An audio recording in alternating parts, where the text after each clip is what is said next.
And it's time. It's time to go live. Hey, Here we are. We are live. There we go. we've done it. Boom. We did it. We are live. We are on the air. How are you getting on, comrades in the chat? Good to see us all here. We got a nice, snug, cozy little stream this evening. Little intimate Q&A. We're going to vibe. Snug. In the snug, in the two Tankies pub. We're going to have the crack. We're going to have the fun. Let's do a little shout out to the people I see in the chat there. Some of the comrades who've been around. I see Party Comrades 1922. I see some random cunt. Hey, he's a legend. Caddy J Johnson. Good to see you. Coffee time. Anirban Chakraborty. Anirban. Oh, I can't pronounce that very well anyway. How are you getting on, comrades? Good to see you. Scottish Proletarian. How are you getting on? Good to see you. Hey. Legend. Zanzi, the champ, is here. You'll have a stroke reading Hero, this. a wise king. A wise king, yeah, very big-brained wise king that I admire greatly. He's one of the great philosophers in the two Tankies. One of the great philosophers of our time, I would say. You'll have stroke reading this. Good to see you, comrade. The Falcon General, how are you getting on? Good to see you, comrade. Radical Razel, I always just read that in the Scooby-Doo voice in my head. I absolutely adore that. You got to say it next time. Your best impression. I'm more of a Shaggy than the Scooby-Doo, you know. But yeah, I think I look see a that, little bit. man. You need to sort out the pole jack to resemble it a little bit more. Yeah. I need to get the flares as well. Sort the beard out, make it a little bit more like scratty, you know. Yeah, just like 3 hairs hanging off my chin. Yeah. Oh, and I noticed a little comment here from the Falcon General saying my friend Net re-uploaded the collab between Trav and Paul. Yeah, that's cool. The one thing I will say is that Trav asked for that to be removed, for that to be made private. So if you wouldn't mind, it might be better just to make that private, just to respect him. I think he just, I don't know, maybe he was getting some shit for it, or some people were giving us some hassle, or he wasn't happy with it for one reason or another, and he just asked me to set it to private. So if you wouldn't mind, just in terms of respecting people's privacy and that, it might be better to take it back down, or set it to private, or just send Trav a message about it, and maybe he changed his mind. I don't know. Anyway, yeah, that's cool though. Major Hydraulic, good to see you. How are you? Thank you for being here. Vorgang Abelger, good to see you. I don't know what you're saying. I don't. What kind of name's that? I don't know. Vorgang. I don't know what it says there. It says something in German, and I can't read it. Let me know if it's Well, it was weird. German. I thought it was English. I was like, we're getting into NSFW hours, and it's only 8:05. Oh no, that gang wasn't. Yeah, it's not what we're thinking. Curse gang. We're bad.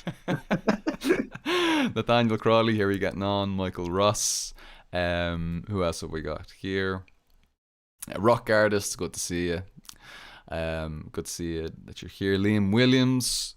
Who else can I say? Huntress Thompson. Hoja Enjoyer. I wish there were more. Hoja Enjoyers in the world, but If it's the person I know, then I cannot say anything good about them. really? I mean, they know. Oh, It's the person I know. okay, right. Well, I hope that it's well, I don't know if it's, maybe there'll be some drama or some excitement or something. This like that, person publicly posted on Twitter that the DDR was cringe, and I can't. You can't abide that. Okay. Well, I mean, Hoja vibes, I suppose. That's what you get. The ruthless criticism. Consistent, but also cringe. Huh? Yeah. I'm not saying anything. I'm going to get punched already. Utah, UTUH _. How are you getting on? Bruno Santos, Keen and Willing, Guilherme J, Mr. Cauliflower. How are you getting on? The Engelsist, Champs, James Arnott, Comrade Polar Bear. How are you getting on? It's good to see you. I hope you're all doing well. Guys, we're going to be doing... Comrades from the Arctic coming in. All the way. Oh, and by the way... The flight wasn't too bumpy for you.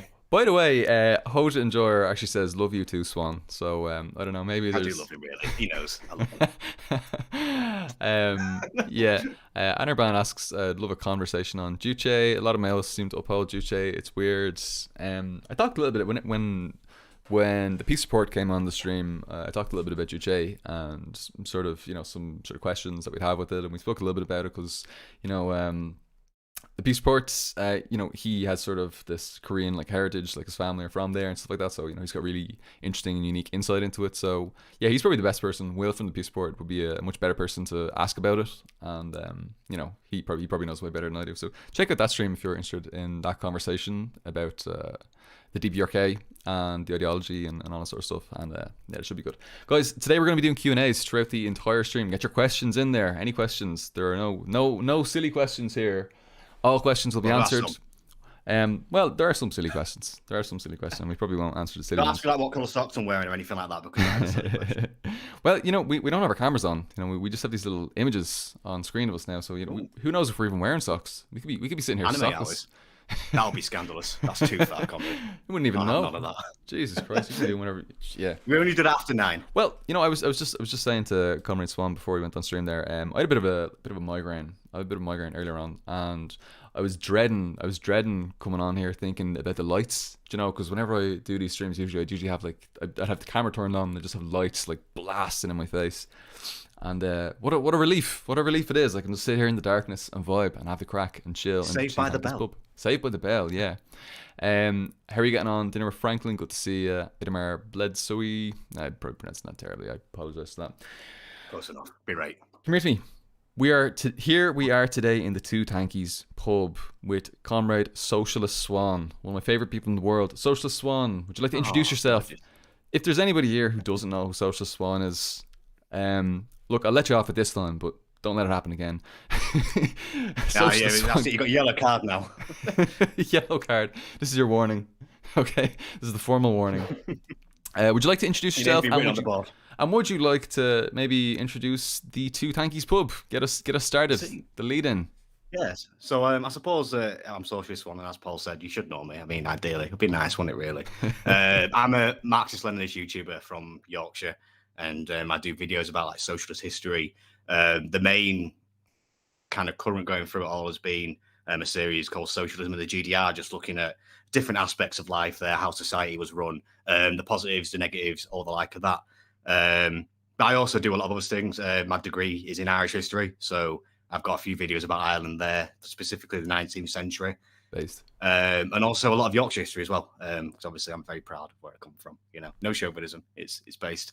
And so, you know, a little bit like Yorkshire radical history. So I've done some about Leeds and about the question of the North-South divide in England. So if that interests you at all, do feel free to go check me out. That'll be pretty poggers, as the kids say these days.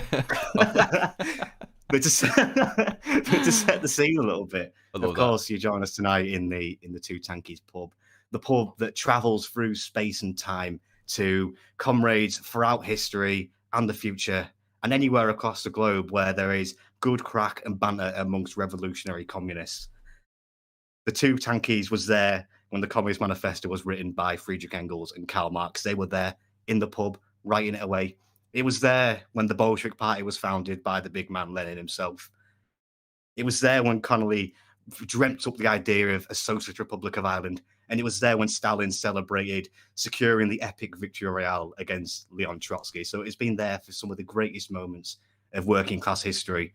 And tonight it is graced with its presence as, Marxist Paul and Socialist Swann join this great entourage of socialist kings and heroes to chat shit.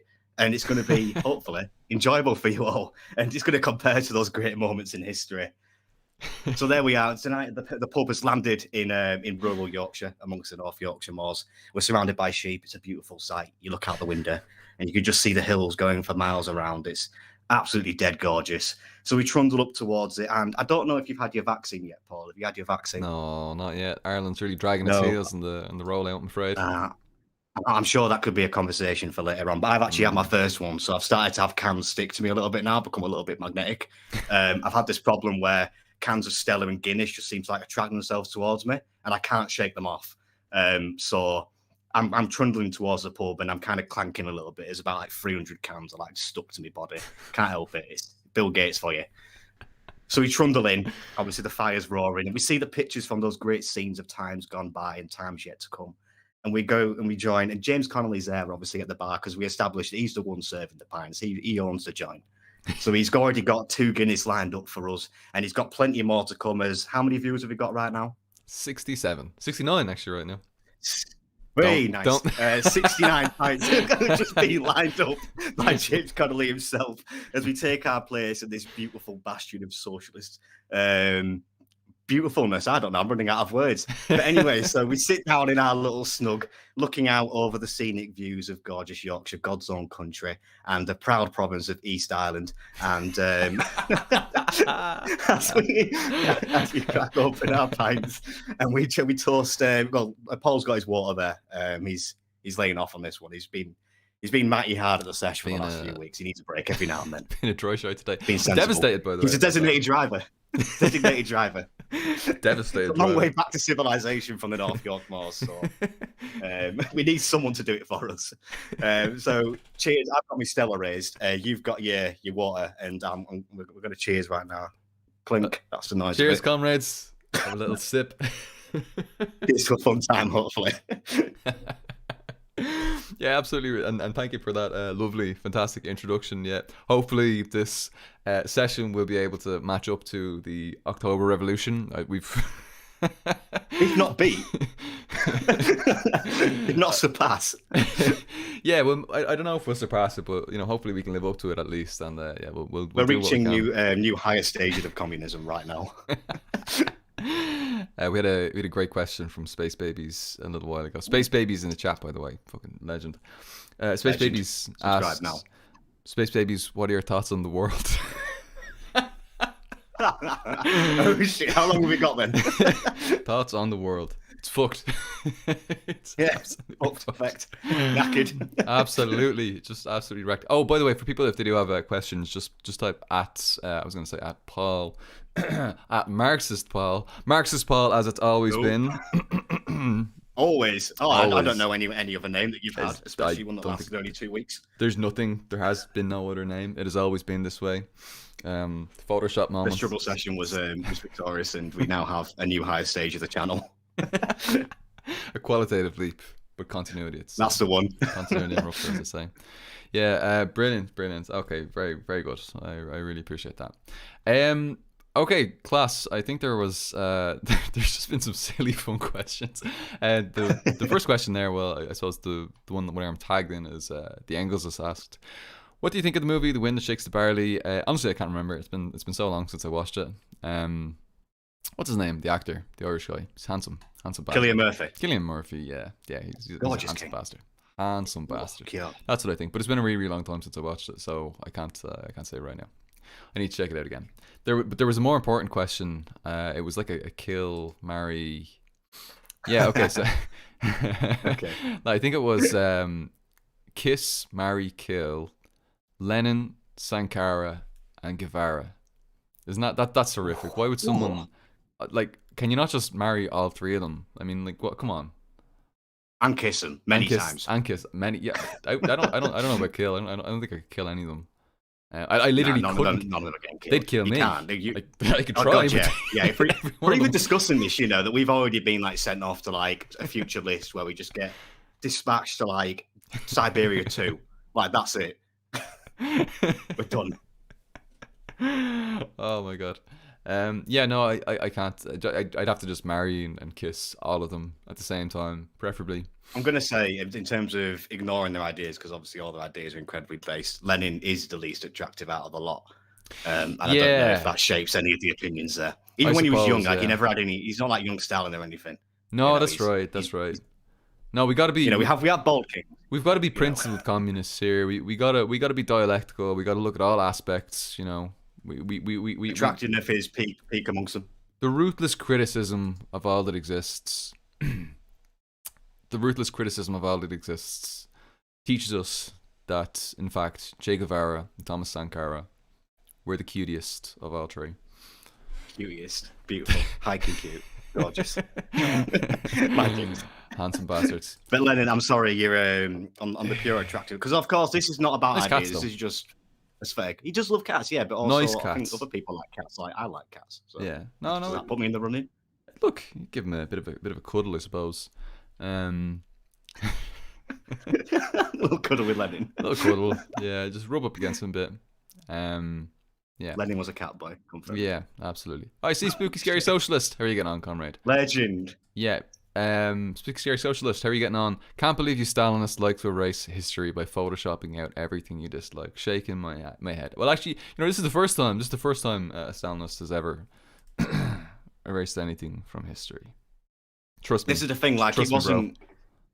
This is the thing, like, it's because it never existed, so it wasn't ever erased. So Yeah. So I don't know. This is literally a What are you talking paradox. Yeah, I don't even know what you're talking about. Yeah. Who was Hang on. Stalin? Let me delete that message. I'm gonna delete that message. Yeah, get rid of that, please. Bye. Okay, delete message. Silence. Okay, problem solved. Flat Garfield. Silencio. Flat Garfield says, "Do you all think post-apocalyptic entertainment, books, movies, etc., is counter-revolutionary, given that it requires giving up and letting the planet be destroyed?" What do you think about that? Let me put that into the Google Doc there, so you can have a think about that one.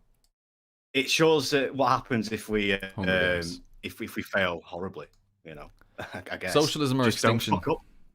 That's Yeah. the one, yeah, and it's a slogan. I think it's a very powerful one because it just kind of it drives the message home, doesn't it? Like literally, like you have a choice to make. If you make the wrong one, then we're all fucked pretty much. Like, and obviously the climate crisis is seen for so long as something that's really abstract. Like I remember growing up, like you'll see like adverts on like Nicktoons or something. I didn't have I couldn't afford like Disney Channel and that. I was poor. Yeah, so I know the feeling. I got on the state sanctioned telly for kids. We have adverts like if you turn off your light switch, like the power plants will like stop pumping out smoke and that'll save us all. But obviously, like you know, like you don't relate to it all. And now it's kind of got to the point where if we don't make drastic change, like real change, not just turning off a light bulb or getting out a paper straw or something, when we're completely and utterly fucked. Have you considered going vegan right now? We can consume more ways out of it, no problem.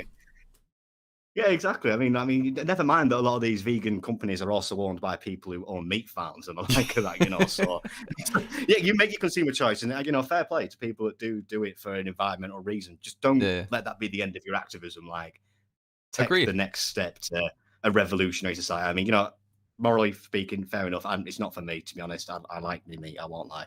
And I'm not going to get cancelled for that. But I respect it. 2021, I like me meat. And I'm shit. It's time to get it cancelled all throughout the stream. Yeah. He's going to start dancing the karaoke stream already. 20 minutes in. Wait till I get John on the stream for the full-on karaoke stream. Yeah, that'll be class. Oh, God. P41, Pavel Milosevic. Paul, Marxist Paul, have either of you read Xi Jinping's Governance of China, and would you recommend it? Yes, I read it actually. No, I don't recommend it. I think it's fine. It's just I don't think it really contributed all that much to general theory. I mean, there's some relevant stuff for China, I suppose, but I don't know. The thing that always strikes me about the Governance of China is that like there's literally there's no mention of class struggle throughout the entire text. Like not in the entire thing. Just there's not a single mention of it.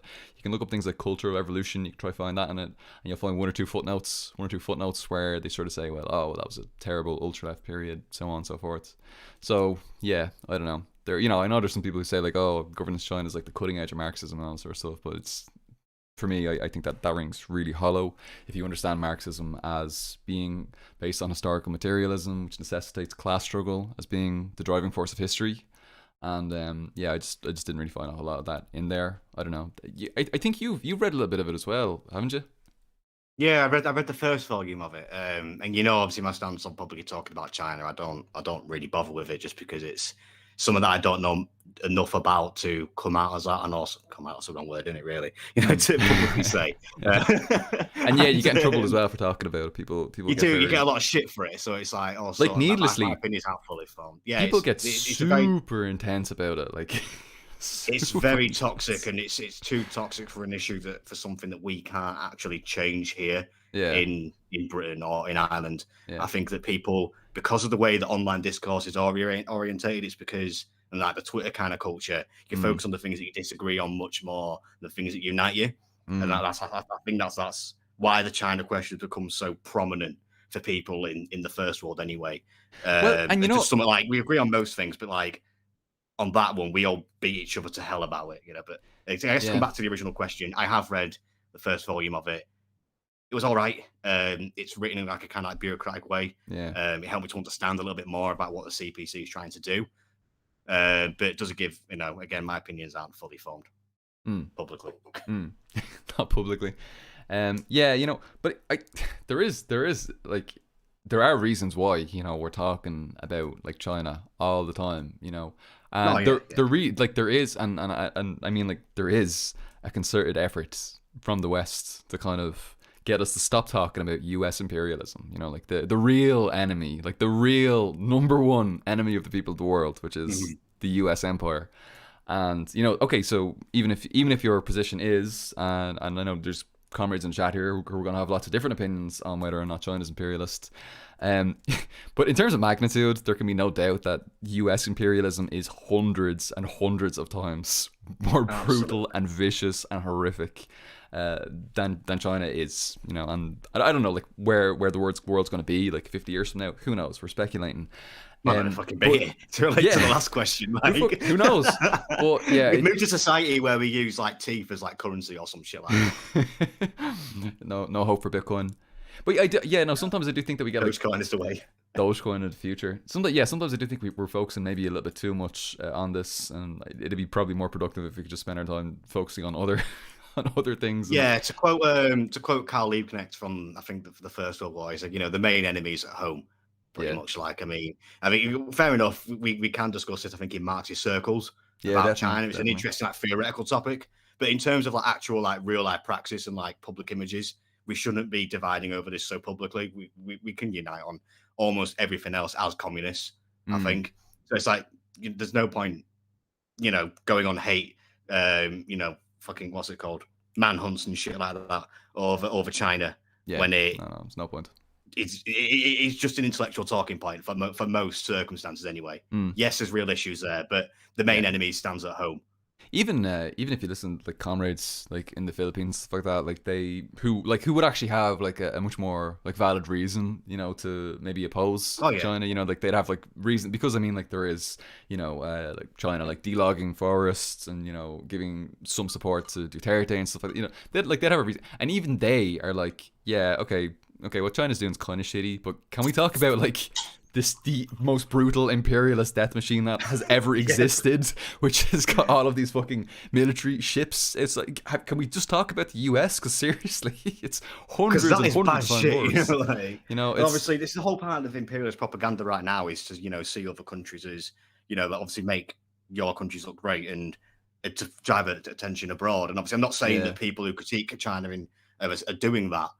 Not all, but I'm just saying that in terms of effort, online effort, it seems that a lot of the time, a lot of that online effort is put into attacking publicly China rather than things at home which you could solve yeah, through communist activity and communist organizing. yeah. Again, I I really don't mean to respect chat that shit shit. on anybody there, but that's just my opinion. Yeah, I am trying to shut the fuck about China. I know we're talking about it now, but I think we're talking And I about say I don't not like talking talking about about China, for fuck's sake. it. Well, we're talking about China, I suppose, is what we're doing. There we go. Yeah, it's Um, meta commentary. yeah, yeah. That's what I would like. I would like people to just stop talking about China so fucking much. Yeah. just It's why take it easy.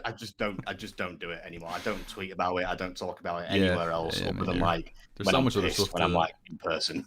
There's just so much other stuff that we need to work on. You know. Mhm. Anyway, class. A few I other just people had my joined the final chat. Guinness. I've only had one in my fridge, and What? it's been there for about. I know it's fucking sacrilege. Ridiculous. I've had this in my fridge for about 2 months now. It might taste like shit, but I'm kind of hoping it's all right because it's my only one, and I want to savor it. And then it's onto the Stella again, onto the piss. Onto the piss. Okay. Yeah, people were giving you a little bit of shit for the Stella there earlier on, but It's coming home, yeah. England. It's coming home. I've earned me Stella. Only for the next few weeks. After that, I'll be back to Guinness again, 100%. But let me have me chauvinism more. I'm not wearing a vest, so it's all right. I'm actually wearing a USSR football shirt that I just got today. Oh yeah. So I'm wearing new merch, new drip. So I'm proper chuffed with it. It's actually from China as well, funnily enough. So there you go. There you go. There you go. Enjoying it. Linking it back. Connections. Yeah, I doing poured much, it and it much looks better job than I nice. am. The head's decent. So cheers to that. Well, cheers to that. I'll have a little Get the sip water of out water. again.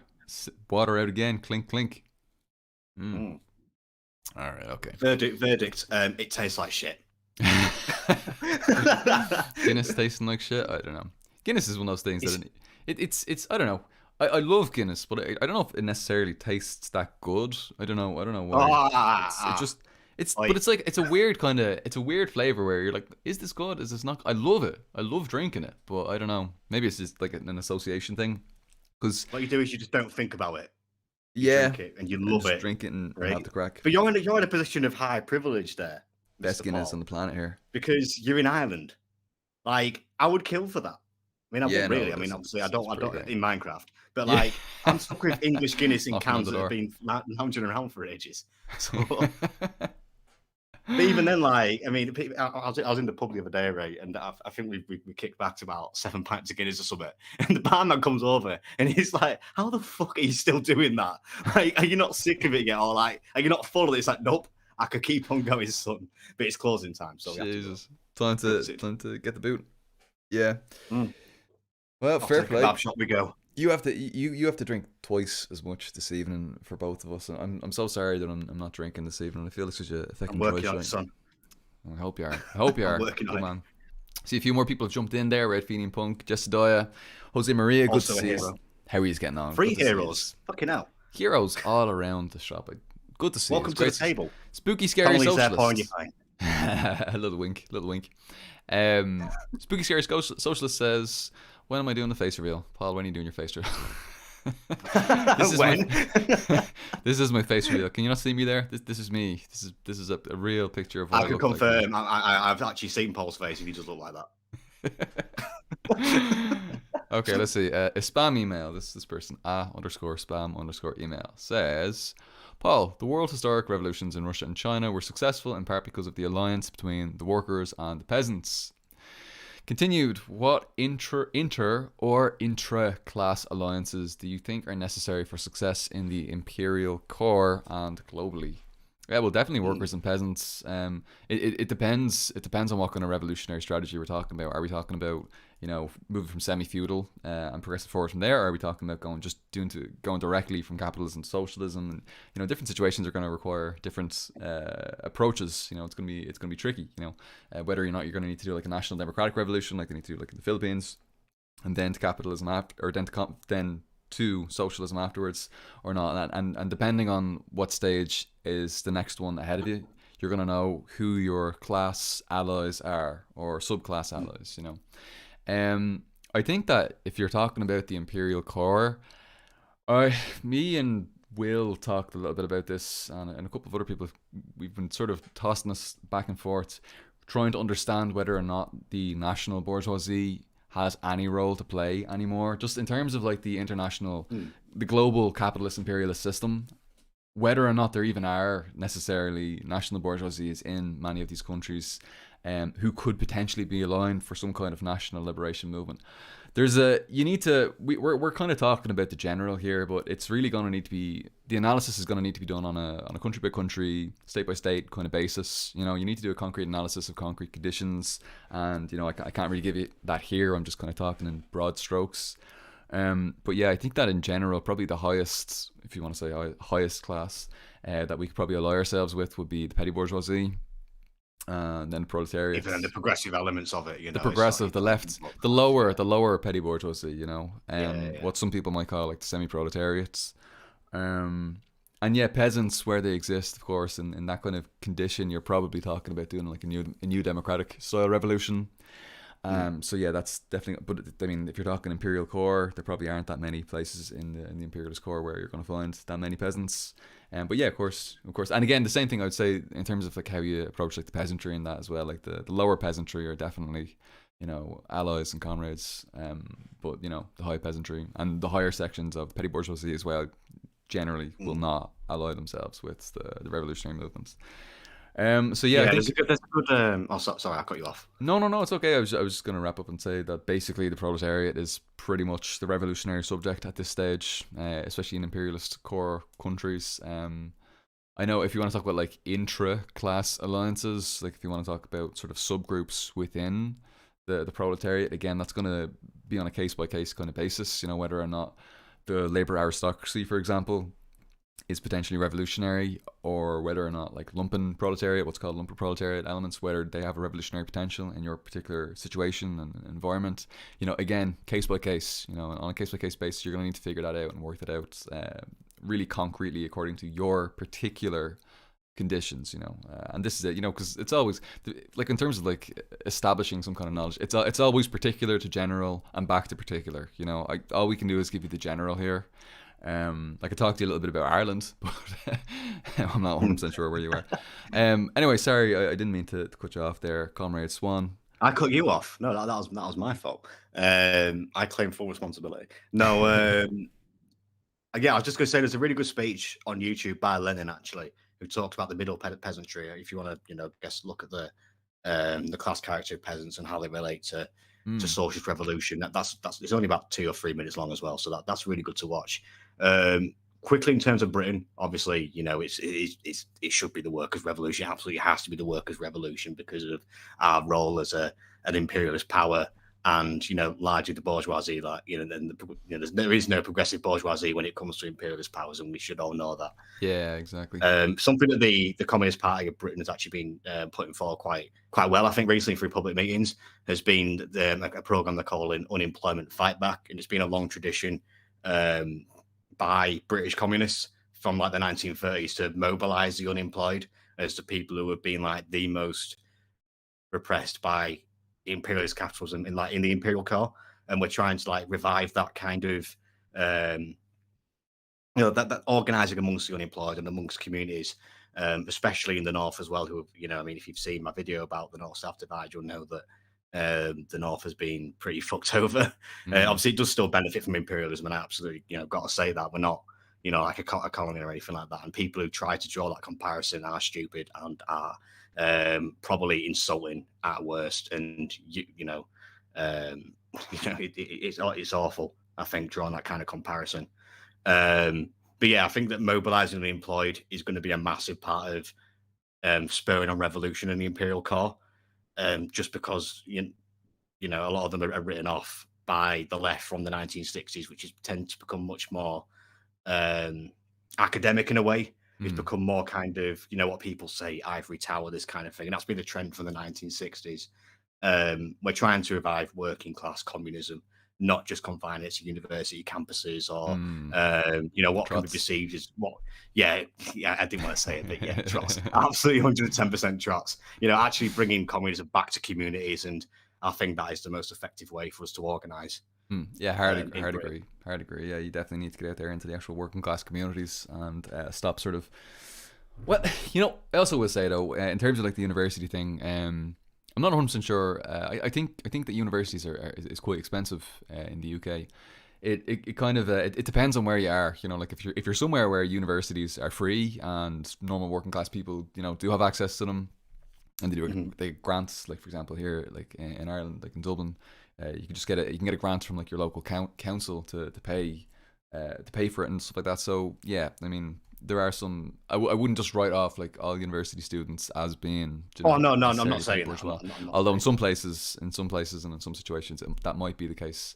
And no, I mean obviously personally, I mean I was a student, I suppose I should say now, from a working class background, and obviously I got through uni on a large amount of grants, I wouldn't have been able to survive without them like at all, because I get no money from my parents or anything like that, like and I guess I'm kind of like an exception to the rule in a way of like working class people are doing kind of well in my academia, I suppose, but yeah, absolutely, I'm not writing off all students, but the thing is, like a lot of the actual working class people that go to unis don't really engage in socialist politics so much. The people that go into the societies tend to be from largely generalization the South, and they tend to have a decent amount of money behind them. I mean, even to the way they sound, like they don't have. You can tell from their accent. I mean, obviously accents are quite a big thing in Britain anyway.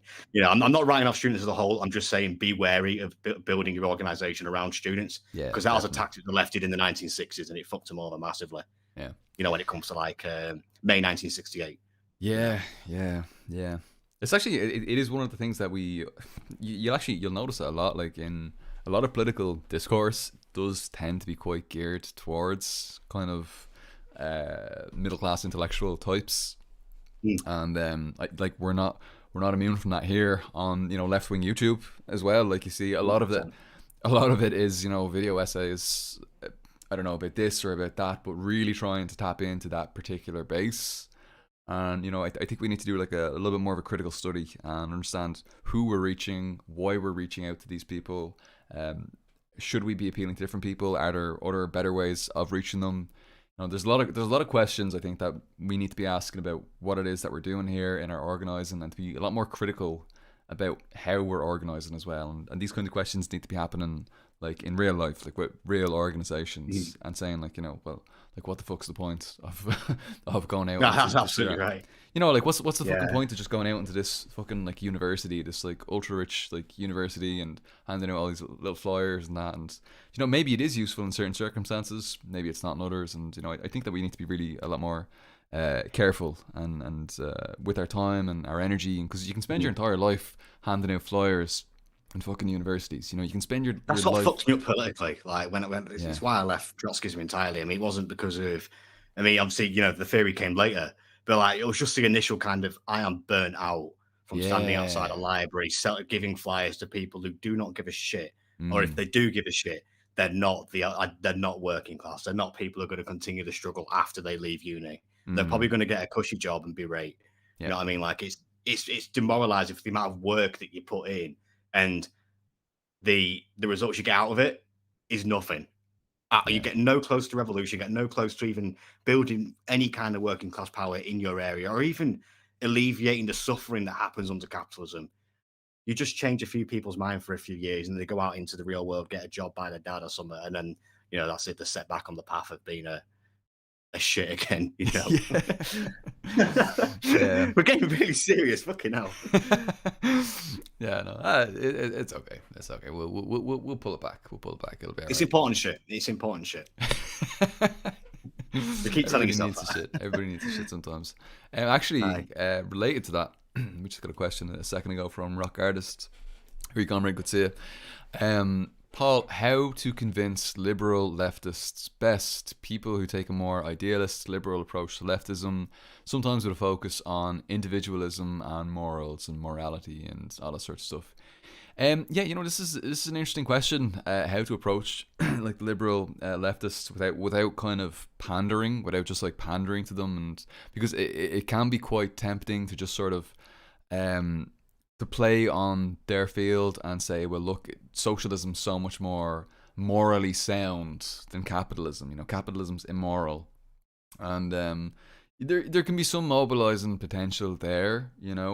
Definitely. If for anyone who's sort of read, for example, Engels' Socialism, Utopian and Scientific, you will see the connection very clearly between utopian socialism, that early sort of utopian socialism of like Fourier, Saint-Simon, Robert Owen and stuff like that, Right. and this real kind of left liberalism, this freedom, equality, liberty, equality, fraternity. This Marxism is the ultimate expression of liberalism, as a certain streamer puts it. A certain streamer. It's the fulfillment of Enlightenment principles. That's what he says, isn't it? They say. I didn't want to name anyone, but like that actually. I didn't name anyone. We're okay. We haven't named anybody. We're not talking about anybody. We're just vibing. It's talking. abstract. We're just talking about ideas. We're philosophizing. Ideas. It's a free marketplace of ideas. The free marketplace of ideas. But that actually does have quite a lot of currency with these people. You're kind of exposing the limits of capitalism and liberalism. And market. That's funny. It actually does. It actually can kind of work for these kinds of people. Well, oftentimes people who are quite like artistic and stuff like that are really drawn to these kinds of lofty notions, and then you can sort of just come in and sort of supplant that with the actual material basis, which is, of course, as we know, the contradiction, capitalism's key antagonism between socialized production and privatized appropriation, manifested in the contradiction between the proletariat and the bourgeoisie, and that becomes the basis for socialism. The basis for socialism is not just this kind of these lofty ideals of freedom, equality, and fraternity, and all that sort of stuff. And it would be nice if the society wasn't shit, that kind of thing. Yeah. So look, you can reach these people. I know there's been a massive. I think the pendulum's kind of swung back against the sort of left liberals as being a potential recruits for communism. For quite some time, they were the people that communists would be trying to convince, and now it seems to have gone back the other way, where people are more so trying to reach out to like conservatives and stuff like that. And maybe that's sort of related as well to sort of what's going on now, like in terms of like the global hegemon, that is Joe Biden being in power in the US, and that's sort of the power of the sort of the center right that they have now, and so people way forward from there with a solid scientific materialist basis. So yeah, that's we don't want to rehash the ideas of the past. Utopian socialism was done and dusted in 1840 something when Engels wrote that book. Exactly. And obviously it didn't work anyway. Robert Owen tried to found a socialist kind of plantation thing in America, and it completely fell to shit. Like, it don't work as an idea, and wasted because they're not going to give up power money. nicely, are they? Yeah, exactly. Obviously Robert Owen, of course, a British utopian socialist. I admire him in terms of the early contribution to maybe capitalism is shit, but like beyond that, like it's kind of like you need to turn to like proper scientific socialism, otherwise you're not going to get any results, because it rests on the principle of good ideas will swing over everyone at the end of the day, and that's just not really the case, because people have vested interests, they have class relations, and going up to Jeff Bezos and saying that it would be better if you didn't make your workers piss in bottles, is it going to convince him? Like, if only he knew. I'm hoping, if only he knew, if he just convinced him, nah, that's not how it works. That's not how the world works at the end of the day. So, whatever road people take to proper socialism, it's completely fine by me. If you come to it by socialism is the, fucking enlightenment thing. Fair enough. But as long as you come to like a materials viewpoint by the end, fair enough, that's fine. Yeah. But it's like, if you're just doing it and rehashing the ideas of the past, then it's not going to go anywhere. Yeah, well, and I would also sort of caution as well that you don't want to be like too opportunistic with these sorts of things. You don't want to make it out as though that socialism just is this more complete realization of these ideas, because it's not. There's way more. There's way more to it than just that. But if I just go stock up on cans? Yeah, go on. Come on, thank you. I finished 2 already. Let's fucking go. Bruno Santos, how are you getting on? I don't know what you're saying there. I can't pronounce it. I'm sorry, I can't read that. But it says Ausrunen, and I'm not sure what that means. If someone can translate that, I would appreciate that greatly. But thank you very much, Bruno Santos, for the super chat. I really appreciate that. Let me just check. We had a couple of questions here. Hopefully, Rock Artist, hopefully that answers some of your questions. Keep reaching, keep on pushing, keep on talking to them, and keep trying to raise class consciousness. Keep on trying to bring it back to class. Actually, another thing that I just thought about, for people who have this more like liberal idealist approach to leftism, the sort of center left, the left liberal sort of types, they're generally quite interested in like intersectionality and stuff like that. And they'll sort of talk about like axes of oppression and stuff like that. And, if you can really just link that back to class, because they generally do accept class as kind of one oppression among many. They see it just like alongside, like you could be oppressed based on like race, sex, gender, ability, all these sorts of things. Really hammer home class and show how that sort of connects to everything, and that class oppression is not just about being, what they call like classist, which is kind of one of the strange things that's popped up out of that left liberal space, where classism is like a thing that people talk about, where rather than talking about the appropriation of surplus value generated by the proletariat, we're talking about classism. We're talking about people being rude to others, saying the wrong word to refer to this or that member of a different class or stuff like that. So, really, you can really sort of build, if you do have someone who's sort of interested like in intersectionality and all that sort of stuff, you can kind of relate that back to class, and they'll push back when you start saying that actually all of these other issues fit within the class struggle, within the struggle, the historical materialist struggle within a materialist conception of history, whether that's oppression based on race, sex, ability, all these sorts of things. This all fits into our analysis of the development of class society historically. You will get pushback on that. You'll get called like a class reductionist or whatever like that, and of course, they, in many cases, they'll be falling into what you might call like identity reductionism. But just you always have to keep on educating and look for little ways in, look for ins and pushing based on those. So yeah, hopefully those are a few ideas to think around with.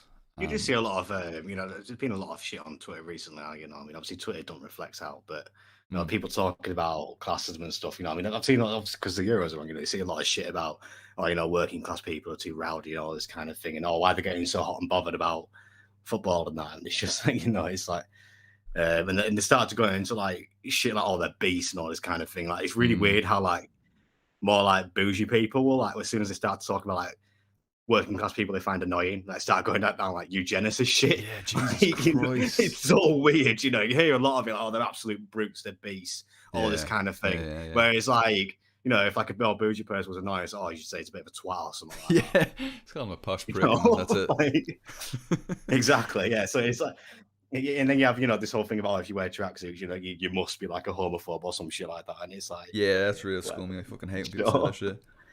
Bullshit. Yeah, I do like how Marxists really hammer home the point that these bougie cunts are fucking vampires. So, you know, that's we've returned. Yeah. We you know, classism actually is good when pointed at the oppressor. You know? Yeah. Let's take that and use it the correct way. Absolutely rip the shit out of them. They deserve it. Bougie pricks. Yeah, all right. I'm gonna. Very proud classist here. Someone's just gonna clip me saying classism is based, and then that's gonna be it. That's it. My Twitter career is ruined. Yours too. It's all well, it's been cancelled a couple of times this day, so fuck it. Just add it to the list. You bought the brunt of it. Here's one. You're gonna like this as well. Nathaniel Crawley asks for comment. James Connolly drew parallels between Irish history and socialist principles in an effort to make socialism and Marxism more palatable to the Irish people. Can you comment on this? I love this. This is really, really important. This is all about situating Marxism within this kind of Irish context, because, you know, if you talk to anyone in Ireland and you knock on their door and you come in and have a little chat with them and you want to talk to them about communism, they're just going to look at you like you got 10 heads. They're like, what are you talking about, communism? Who the fuck? What are you on about? Communism. That's that thing they did like in Russia in the early 20th century or something. There was shit and all this kind of thing, like, you know. Yeah. So it's kind of seen as this strange alien thing that just happened somewhere else and we don't really have it. But then, you know, if you start talking to them about James Connolly and you start talking to them about socialist republicanism, they're like, oh, I love that. Yeah, republic for the working class. Yeah, 32 county workers republic. Fucking yeah. And they're really, really excited about that. You know, everybody does. Everybody loves Connolly. You know, we adore. He's near and fucking Fine Gael love Connolly, don't they? And stuff like, it's so weird. Begrudgingly, they'll sort of begrudgingly uphold him, you know. Well, they kind of have to, don't they? Well, here's the funny thing about Fine Gael is right now, I don't know if you've seen this, they've started talking about reuniting Ireland. They've started talking about this shared Ireland. I've seen this. Have you seen this? Oh my God, opportunistic pricks. They're literally just trying to steal the ground out from under Sinn Féin, because Sinn Féin have gotten a lot of support now. Sinn Féin they've got like 33% approval, and I think Fine Gael are like 24%, Fianna Fáil much lower again. So like Sinn Féin is the most popular party in like all across Ireland right now by a long shot. And so they're trying to kind of outgreen Sinn Féin at the moment. They're trying they're sort of trying to beat them. Like, they're trying to go left of Sinn Féin at this stage, which is very interesting and very, very opportunistic. And I think everybody they've recognised that their policy is fucked and so unpopular. Yeah, especially young people as well, isn't it? Because it's mainly young people that are starting to turn towards Sinn Féin, and the fact that United Ireland might be all right. They're just trying to derail that. Let's not have like realistic change when it comes to that. Let's not like, you know, bring about a social republic or even like a social democratic republic. It's got to be the status quo, but just extended to the north, kind of thing. Yep. Yeah. It is very much a case of, let's just make the north part of Ireland, the Republic of Ireland, and you know, that's not necessarily the 32 county socialist republic that we want. I mean, there are, you know, in terms of like social welfare facilities, there's actually a stronger social welfare safety net up in 6 counties, the occupied 6 counties, and stuff. Yeah, so you know, there's a little bit of work to be done there, and like I don't even know. I'd be very skeptical as to whether or not a border poll will actually even happen at all. I think it's very, very unlikely. I definitely wouldn't put my stock in it. I definitely wouldn't put eggs in that basket. Honestly, I believe Boris Johnson's government wouldn't allow it anyway. I mean, obviously, I don't want to talk about Scotland too much, but in terms of like, you know, denying Scotland a referendum before the next general election, you know, so there's not a chance in hell they're going to do that for the north of Ireland. Yeah, of course, and like it is this colonially occupied territory, and you know, Scotland isn't, you know, so it's, well, I know there are still some issues of exploitation, but so yeah, it's a complicated question, but yeah, look, the solution is revolution. we all know it's the only way. Otherwise, it's just going to be exactly what Connolly warned us of. You know, just a Wow, green yeah. a green flag over the Dáil or whatever, Mhm. and ultimately we'll still be ruled by England through the landlords, through the financiers, so on and so forth. I know it's actually a banner now, isn't it? That Connolly quote. Yeah, I love that. Yeah, I love that good quote there. I quote. had to slap it up there, you know. Um, You had to, didn't you? No, I mean it's why you emphasise, the 32 county socialist republic, isn't yeah, it? Like definitely. it's not any like a normal republic, a bourgeois republic. It's something built from the ground up. You demolish the old state machinery of the free state Yep. and build something new. It's not the status quo applied to a new territory. I suppose it is something revolutionary and something greater. Absolutely, yeah. A republic for the working class, nothing less. You know, Economic liberty, economic liberty. Yes. karaoke time. Fucking tune. Everyone listens to that. It's such a good song. Fucking love it. Love it. Absolutely love it. An Okay, let English me. boss is a bastard, but an Irishman's even worse. Fucking great. Hold on to your rifles, boy. Don't give up the dream. Don't give A up the dream. republic for the working class. Economic liberty. Tune. Yeah, fucking love it. I want to hear that in the pubs. I need to get over to Dublin at some In the point. two And hear Tankies that. pub. Yeah, definitely. Oh god, when it pops over there, when it moves over from Yorkshire to Dublin, it'll be playing. We'll be blasting it out. Yeah. Okay. Yeah. But yeah, speakers going. So yeah, great stuff. Yeah, I don't know. Did you want to talk any more about Connolly and Irish history and all this? With your degree in Irish history, I'm not sure if you wanted to touch on that a little bit more. I could talk about Connolly forever, but I feel like you summed it up pretty well there in terms of how Connolly adapted, the Irish consciousness, like Republican thought to socialist principles. I mean, I'm not going to tansplain. I'm just going to say if you want the explanation, like read Connolly's work, Labour in Irish History. Yes, excellent book. That is excellent absolutely incredible, and it perfectly answers what you said there, yeah. Nathaniel. Like, beautiful work. It's probably his magnum opus, if you like his greatest work, I think. Yeah. It can be a little bit tough to get through if you don't have like a ground knowledge of Irish history. I've had to reread it again because the first time I read it, like I didn't really understand what it was on about. But now I have like a bit more knowledge in the kind of subject. Going back and it's just like eureka moment, like it's an enlightenment reading Connolly. Yeah. So like I don't know, I watch some YouTube videos about the kind of like Wolfe Tone, Robert Emmet, the early kind of like Republican movement in 19th century Ireland, and then see where Connolly's coming from and how he's building on that. His bit on Daniel O'Connell is fucking amazing as well. I have a bone to pick with some Irish historical figures. Daniel O'Connell and Parnell are the ones that deserve that hate at every single step along the way. Snakes. Yeah. But there's been a lot of them. There's been a lot of fucking opportunists throughout Irish history. Unfortunately, it's just time and time again. Yeah, I mean, we can fast forward there as well. We can talk about Dev. Talk about Michael Collins. We can talk about Dev. We can move forward. I mean, the various iterations of the IRA and stuff like that, and all the splits, and how they just keep on moving towards the right. And I do actually have it in a bookshelf. I found it in a charity shop actually around here. Michael Collins is Path to Freedom.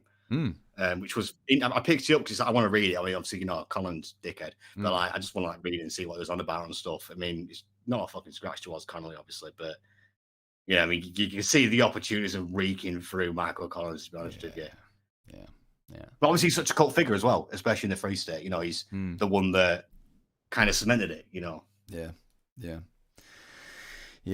Reminds me of the Fanon, the Wretched of the Earth, when he started talking about these bourgeois nationalists and how they become traitors. There's a great stream you did, by the way, about Wretched of the Earth. Say it again? There's a great stream you did about Wretched of the Earth. Brianna's amazing. Brianna is a fucking legend. Yeah, they really know their shit. So, yeah. Yep. Unfortunately, that is the pretty much universal history of anti-colonial movements and the bourgeoisie's role within them. They will very quickly turn against. Turn on sounds kind of fucked. But they very quickly turn against. Turn on the Republicans. Turning on the people of Ireland. Oh, Jesus Christ. All right. Well, this tanky pub. Two Tankies pub. I might do a video at some point about Parnell slander. Yeah, I think please. that'd be quite fun. Please do. That'd No be a one would lot of watch fun. it, but like I'd I'll watch find it. it Come fun. on now. I'd like to do a few quotes now. I mean, as long as I get one view, I know it's you, and I'd love it. Make it all worth it. All right, class. Let me see. I don't know if I saw any other questions here. I know there was a question from earlier on that was asked by Coffee Time. Paul, could you ask Swann a bit about communist organisations in the UK? Here's your chance to plug and maybe talk about Hey. a few other organisations as well and your takes on those. Yeah, yeah. Obviously, I'm going to talk about communist organisations here. None of that trot shite, you know, real communists. Re- You know, obviously, I'm very. Sectarians. Oh yeah, let's go. Sectarian 5 minutes time. Let's fucking go. No, obviously, I'm very proudly a member of the Young Communist League and the Communist Party of Britain. I know that draws a lot of controversy, and obviously, if anyone does want to talk things through with me, do feel free to DM. But I do see that as the most effective communist organisation in Britain on the ground, organising amongst communities and actual working class people. It's why I went to them. And some of the stuff we're doing in Yorkshire, I think, is absolutely incredible. And this is my shout out to the entirety of the YCL Yorkshire district. Absolute fucking legends. And I think we're doing good shit. Personally, I'm very proud of what we've done. We built up a group in Yorkshire from nothing. There was nothing in Yorkshire before December of 2020, and now we have a really strong district, and I think that's because of a lot of the hard work that we put into it. But yeah, I mean, I see the YCL for young people and the Communist Party as the most effective communist organisation in Britain. There's a lot of others. There's Red Fight Back. There's the CPGBML. There's fucking others as bear, you know. Like, but personally, I haven't seen them organise in my area. I haven't seen them there on the streets doing things.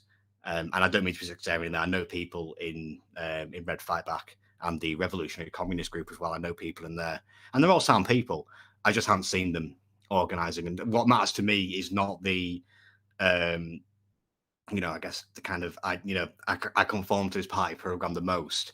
It's who's actually doing socialist organisation, and that's what drew me to the CPB and the YCL there. So I have problems with the CPGBML specifically, just because a lot of their lying when it comes to trans people, and also the kind of kind of like Soviet Union, like appreciation society kind of thing. The Stalin. They should be walking Stalin down the road society. with the. Yeah, I mean, Stalin obviously, flags. people will know if you speak to me and you know me. I fucking love Stalin. Yeah. Also, like, I'm not going to lead with that when I'm trying to like organize with people. Like, yeah, it's a shock value. Oh yeah, we've got Stalin on the flag, and it's like, yeah, it's a shock. It's a shock factor. People would speak to you, but most people are going to be repulsed. Like you bring in when someone is already a socialist, or already agrees with scientific socialism.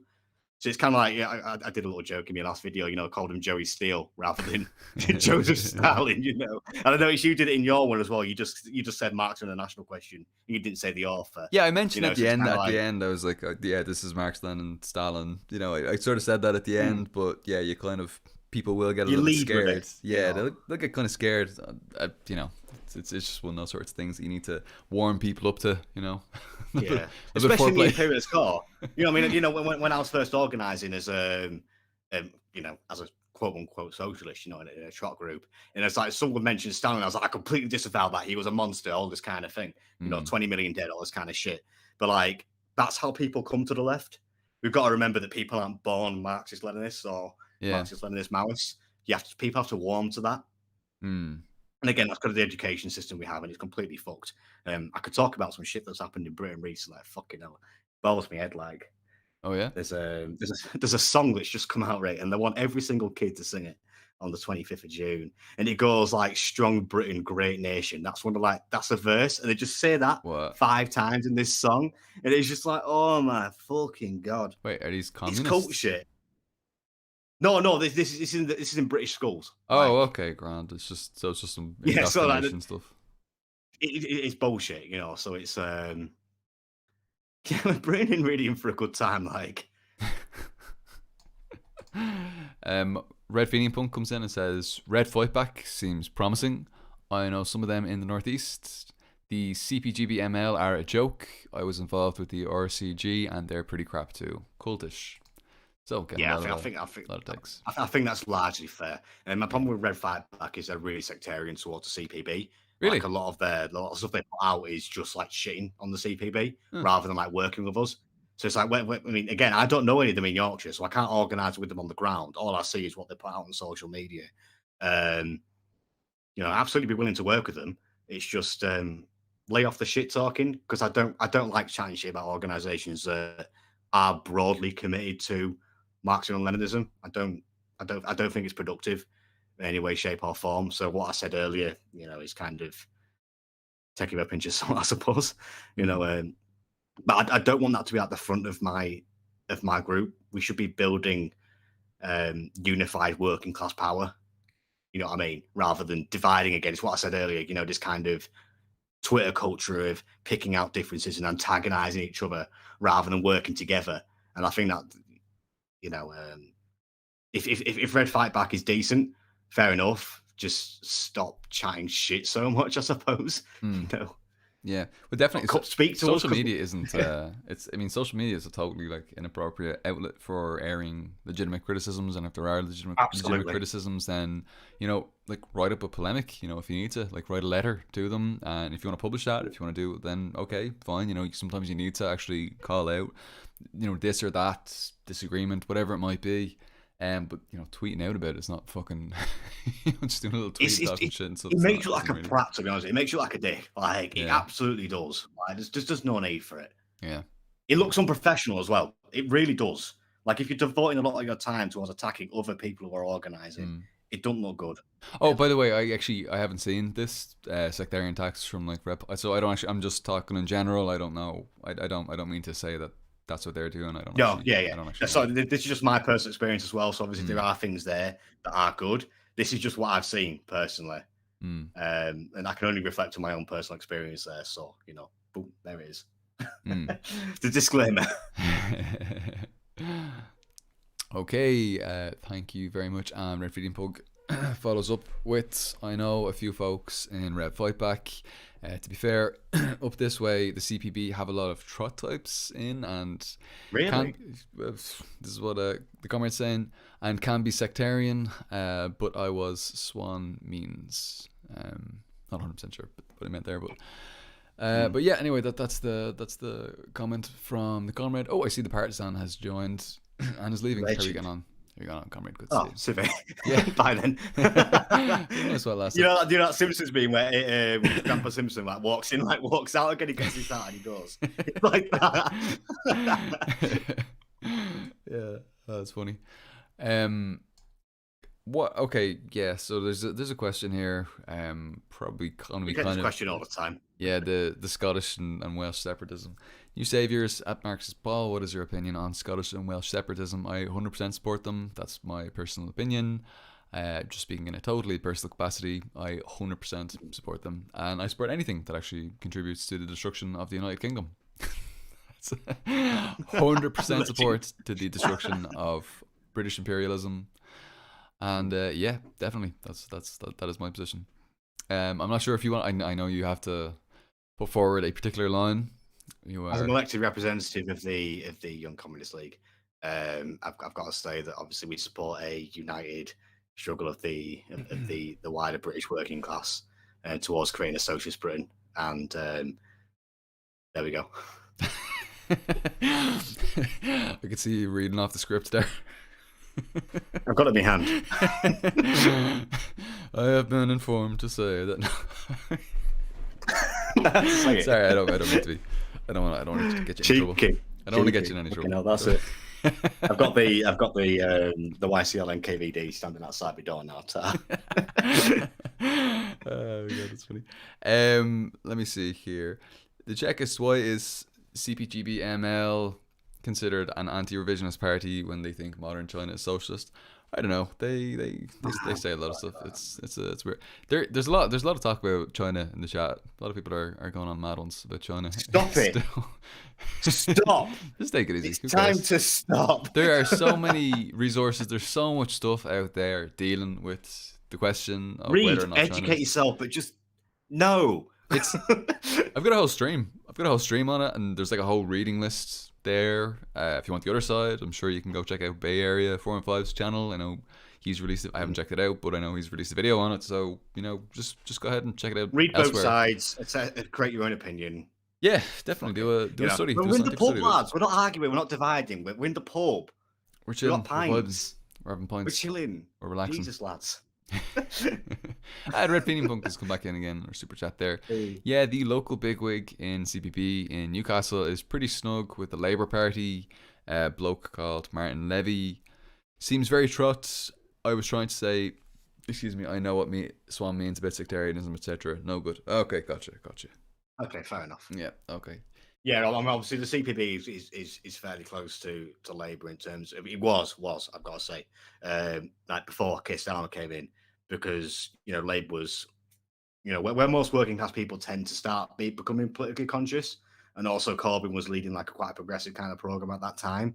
But since Labour's turned its massive turn to the right, and the CPP has largely rejected that now, it's changed its line and started to stand on an independent platform much more comfortably, much more readily. And I absolutely welcome that. I think it's an amazing move by the party, and it's done wonders for our organising. We brought a lot of disaffected, Corbyn supporters who have started to move further left over towards the CPB, and it's absolutely done wonders. And all the people that have joined from Labour have been amazing comrades and done absolutely incredible work in the CPB. And it's good. It's good to see. It's good shit. Very good. Thank you very much. Let me just see if you had any other questions there. Red Freedom Punk as well. This question, I just wondered if it's just me, or do you also find that revisionists are the most socially conservative and reductionist figures? Always shaming folk for not wearing suits. That's just a hilarious comment. That's a new thing. The suits thing. There seems to be like a whole trend of people jumping aboard the suits wagon.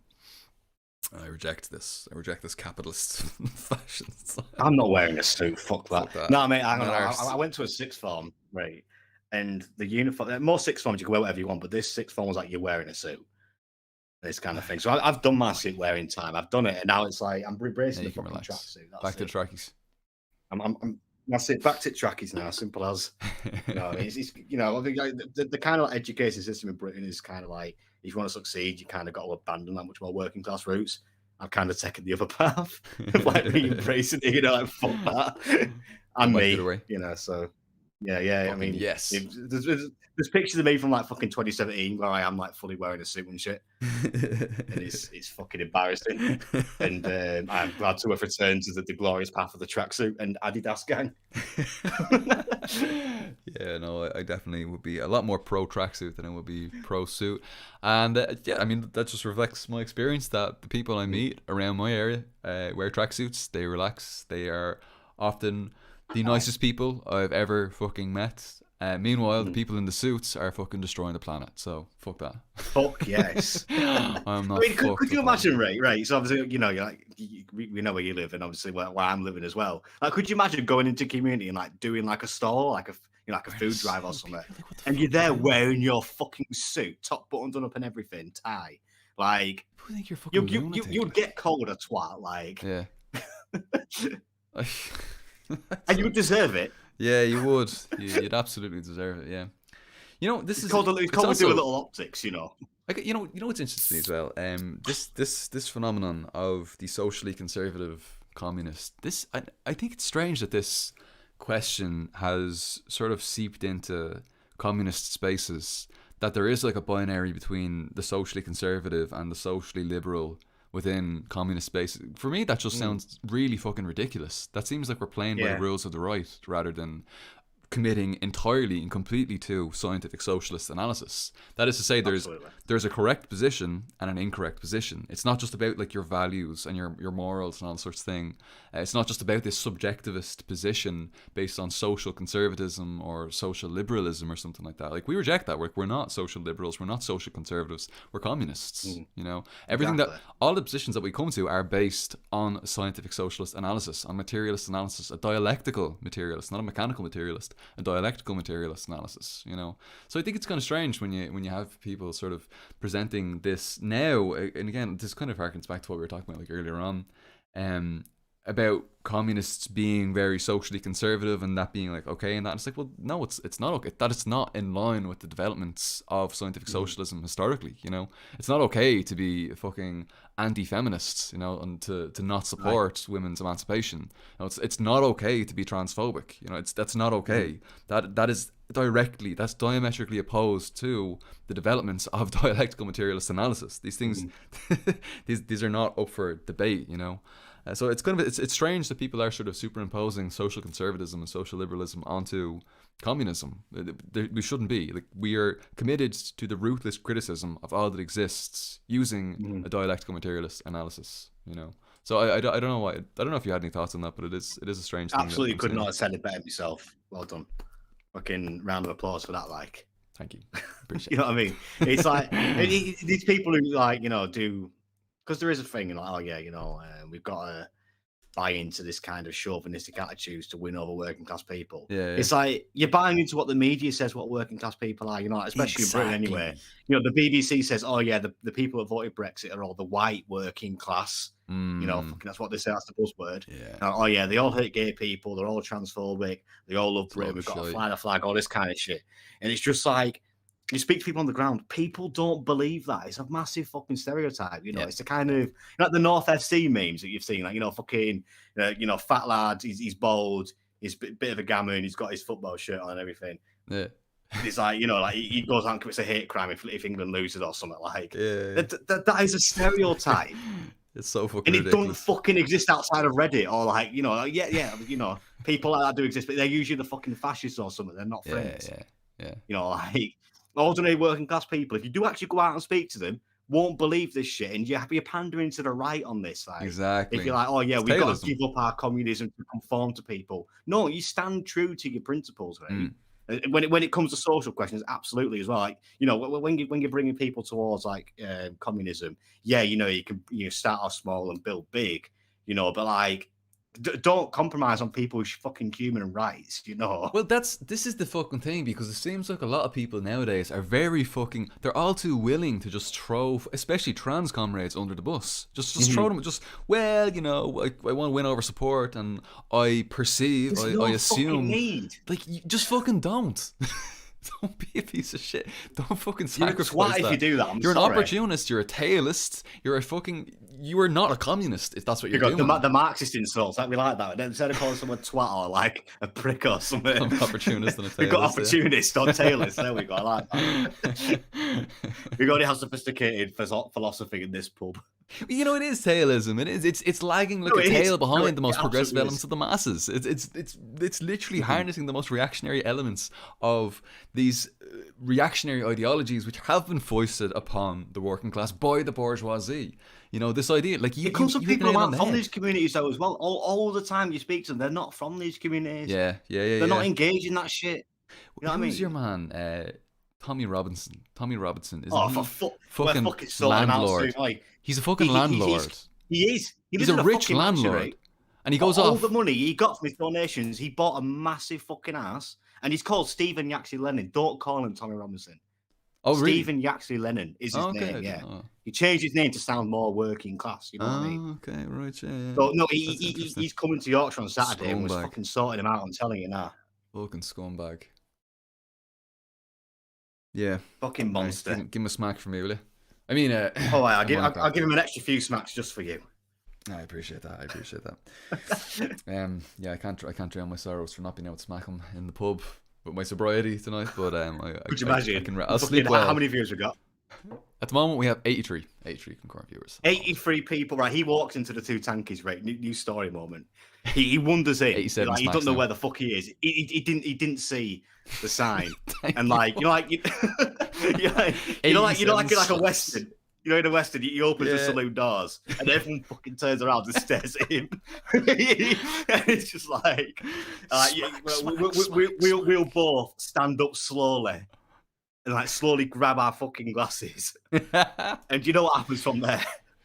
Chairs are slung, fucking Connolly's raging, he's there like roaring, he's got a rifle in his hand. He's holding onto his rifles, yeah.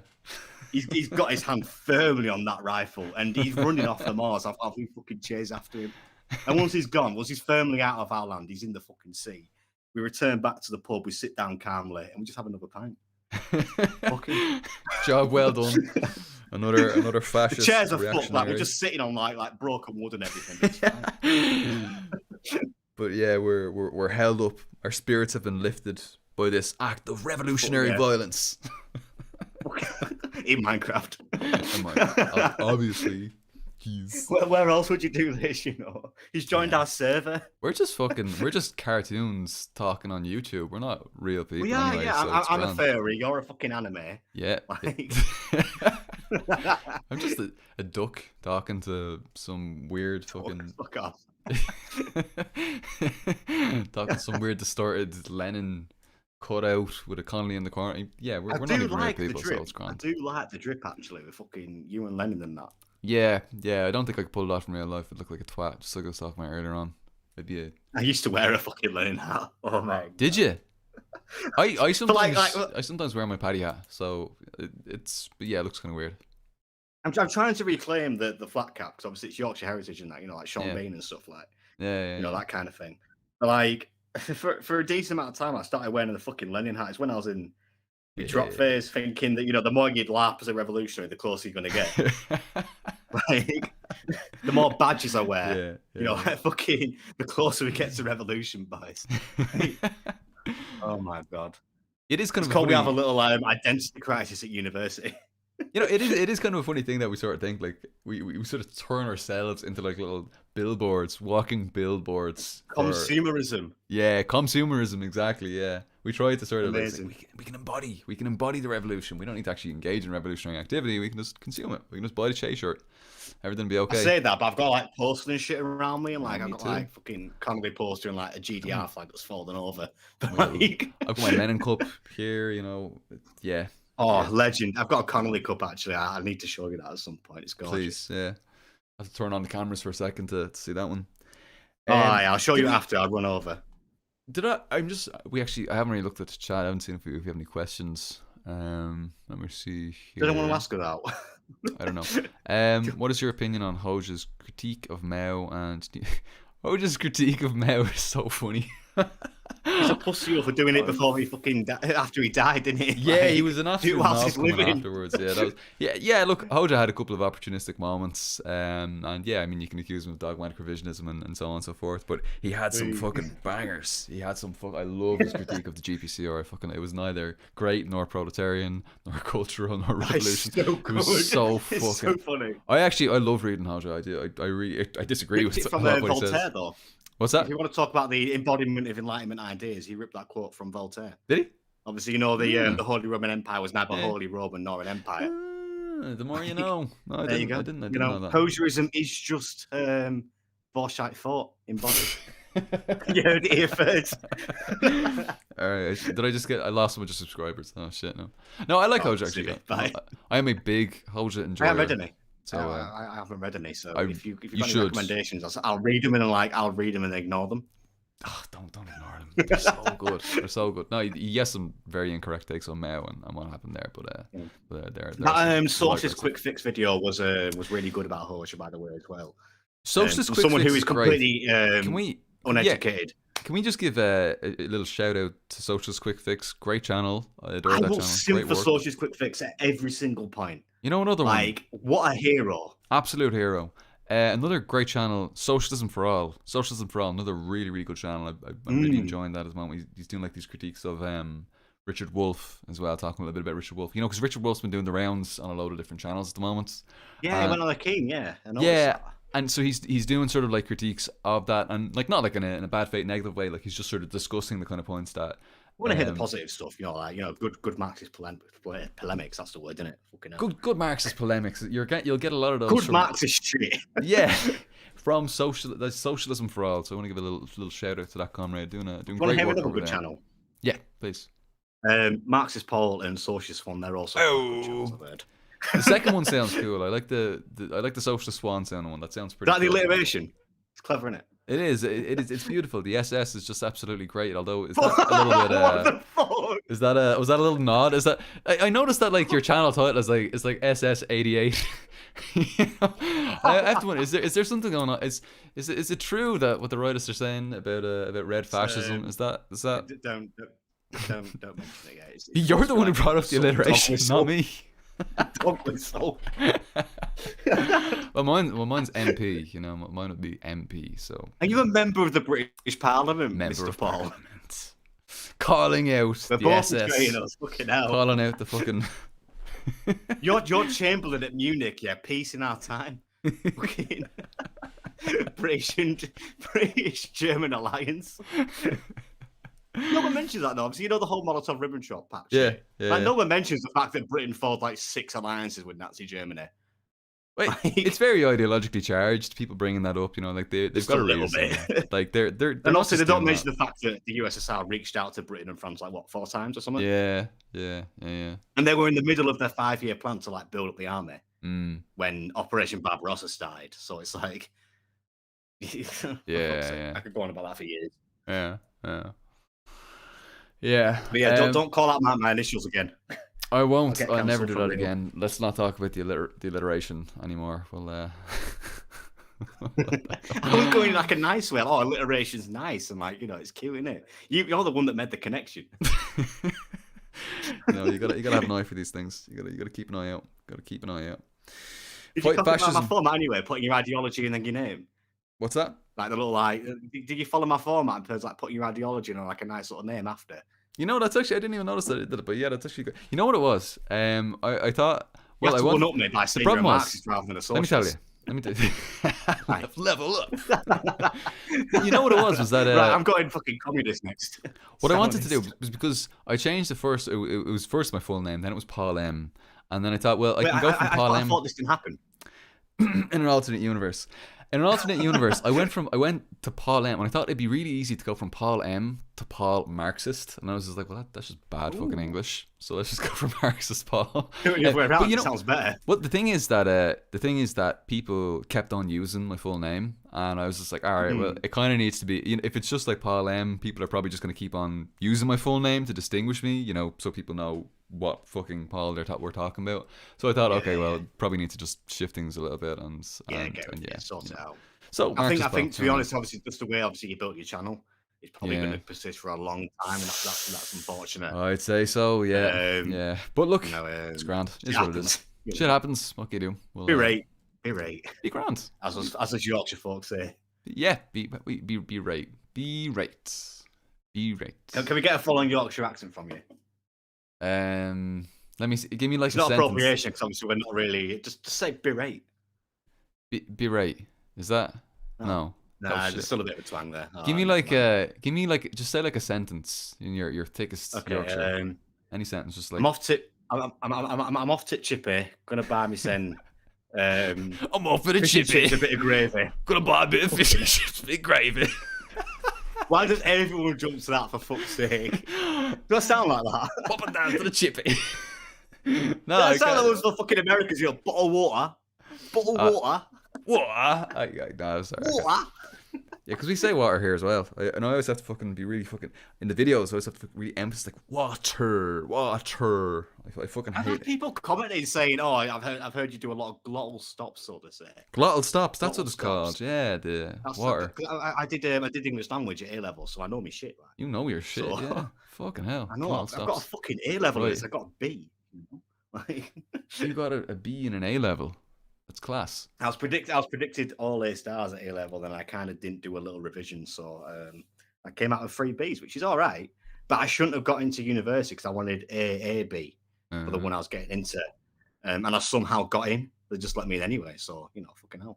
Going on right here. You don't. They No don't do it. effort, maximum gain. Fucking hell, that's how we love it. Do they have like the system where, you know, in video games where there's like one step above A and it's like S? Do they have that? You know, like in a video game, like They the have A star. They have A star is what they A have. star. So it's not Yeah. possible. You didn't get like S in anything. You didn't get like SS. No, A because or I got anything. B's, Paul, so I didn't really succeed as what I should have got. You know, so I didn't get no A's. I didn't unlock that to you. All right. Okay, all right. To be fair, I was quoting Trotsky in my essay about the Russian Revolution, so I kind of deserved it, really. I know. All right. I know. No, okay. All right. We got to get over. We got to get over Trotskyism. We do. We have to. We just have to get over it. It's been We long do, enough. but also it's a little bit of a laugh in it. Come on. It is good Wink, crack. Yeah. It is. It's hilarious, Wink, but wink. also we need to. Let me have your sectarian hours. You know, we do. We do. Like we always fight over like this stupid stuff that happened 100 years ago. And why are we? We're always focusing on this. We talked earlier on about how much time we spend focusing on nonsense, just talking shit about China, talking shit about this. Right, yeah. And we're just here fucking talking about like the Kronstadt, or we're talking about like Machno, or we're talking. It's, for fuck's sake, lads!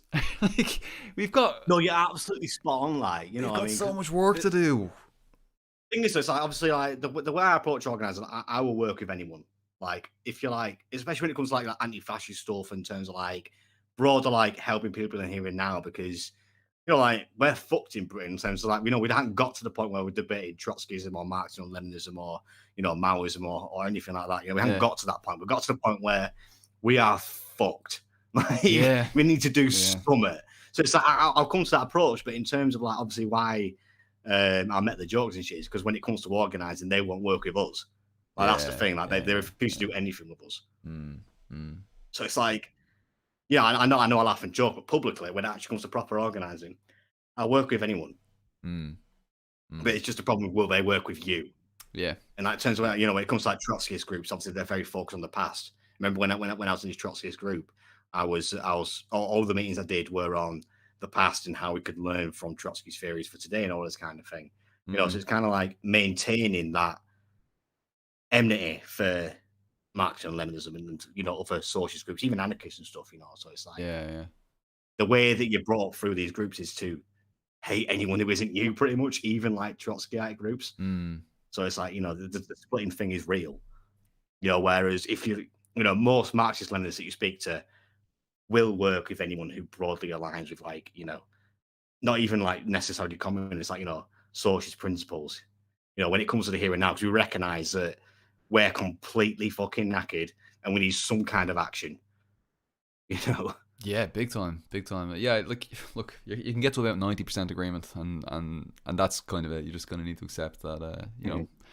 And obviously, I don't mean being like totally like fucking unprincipled. I mean, there is. Oh, I'm not saying the There's a question, you know, obviously in terms of like actual revolutionary activity. There's some people who are going to be opposed to it, people who might be allies in terms of like fighting fascists or fighting these other sort of battles along the way. But yeah, those kinds of questions are probably that comes up eventually. That isn't the question now. Yeah. You know. Yeah. Yeah. Okay. Cool. Thank you very much. Let me just see if there's anything else in the chat here. Paul Marx. I like that. Paul Marx. I was gonna go for Paul Marx. That's cute. Paul Maurin as well. You know, actually, Paul Marx is. Has to be Maurin. I was gonna go for Paul Maurin, yeah. But I didn't. No, actually, I was gonna go for Paul Marx, but then there's another lad. There's another lad with a lovely beard who kind of looks like Peter Kropotkin. Actually, it's kind of funny. Oh, really? Yeah, the famed anarchist theorist, yeah, who we all know about. Kind of looks like him, called Paul Marx on YouTube. Does it look a bit like a little bit like Santa Claus? A little bit like Santa Claus, yeah. Looks very much like Santa Claus, and has his channel, and I didn't want to intrude on his territory, so I thought, okay, well, I'll let you have this one. Don't know. It's probably his actual name. So, all right, so Marxist Paul. Here we go. This is where I am in the world. Right, a manical session, and now we're twinning. Yeah. Only give one up me. Well, I don't know about that, but anyway. Let me see. The M Nagano says, there will be reactionary elements in our revolutions. We can't remove them until post-capitalism. So how far do we have to tolerate reactionary tendencies from comrades and cadre? I don't think we have to tolerate reactionary tendencies at all. I don't think so. I don't know. It depends on, I suppose, what you mean by reactionary tendencies. But especially, as you said, like from comrades and cadre, I don't think there's any reason to tolerate someone who's, like a raging sexist or homophobe or transphobe or, you know, I don't think there's any space for those amongst our comrades. Um, yeah, I don't know if you have any thoughts on that. No, yeah, I mean, I think that there has to be a consistent line struggle there. Like it doesn't end; it carries on. Yeah. Like you don't let up on that pressure. It's this is the idea. It's adapt with the times, pretty much. And like adapt with a proper materialist analysis of the situation. So it's when it comes to internal party circles, like we can be critical. This isn't public; it's in party circles. So we have Mm, absolutely every right to push on with that criticism and maintain it. I can't, obviously, don't take it publicly, is what I'd say. mm.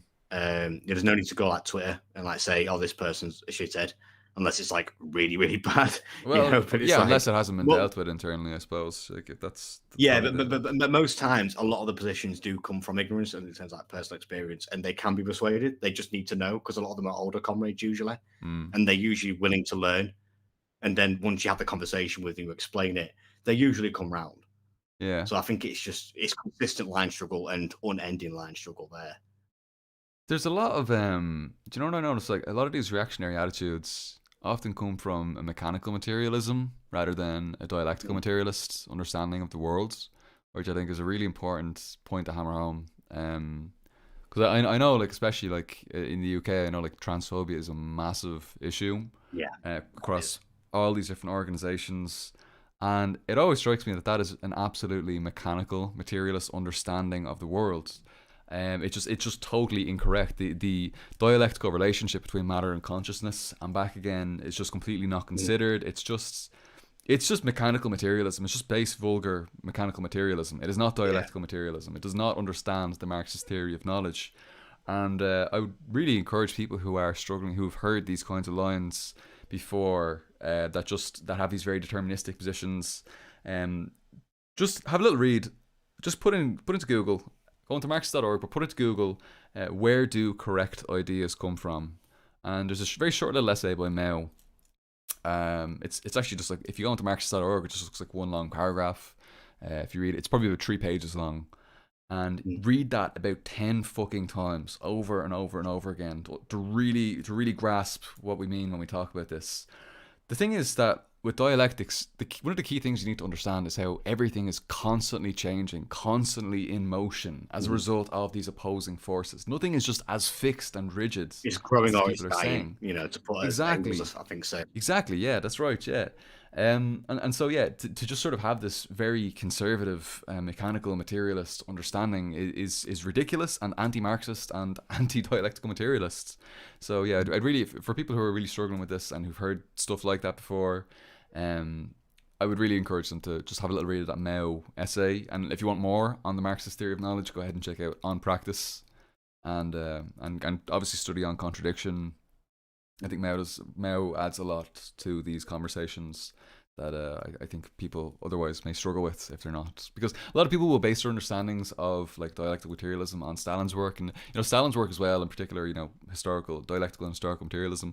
I It's a think it very is excellent. It it's helped it, me understand it. it's an amazing introduction, but it is an introduction, and it is in some cases it can be quite mechanical. It can be quite. It does sometimes abandon a dialectical analysis, and so I would Mm. encourage people to keep pushing and going on there. And I'd say that Mao actually probably does a better job of breaking that down than Stalin would.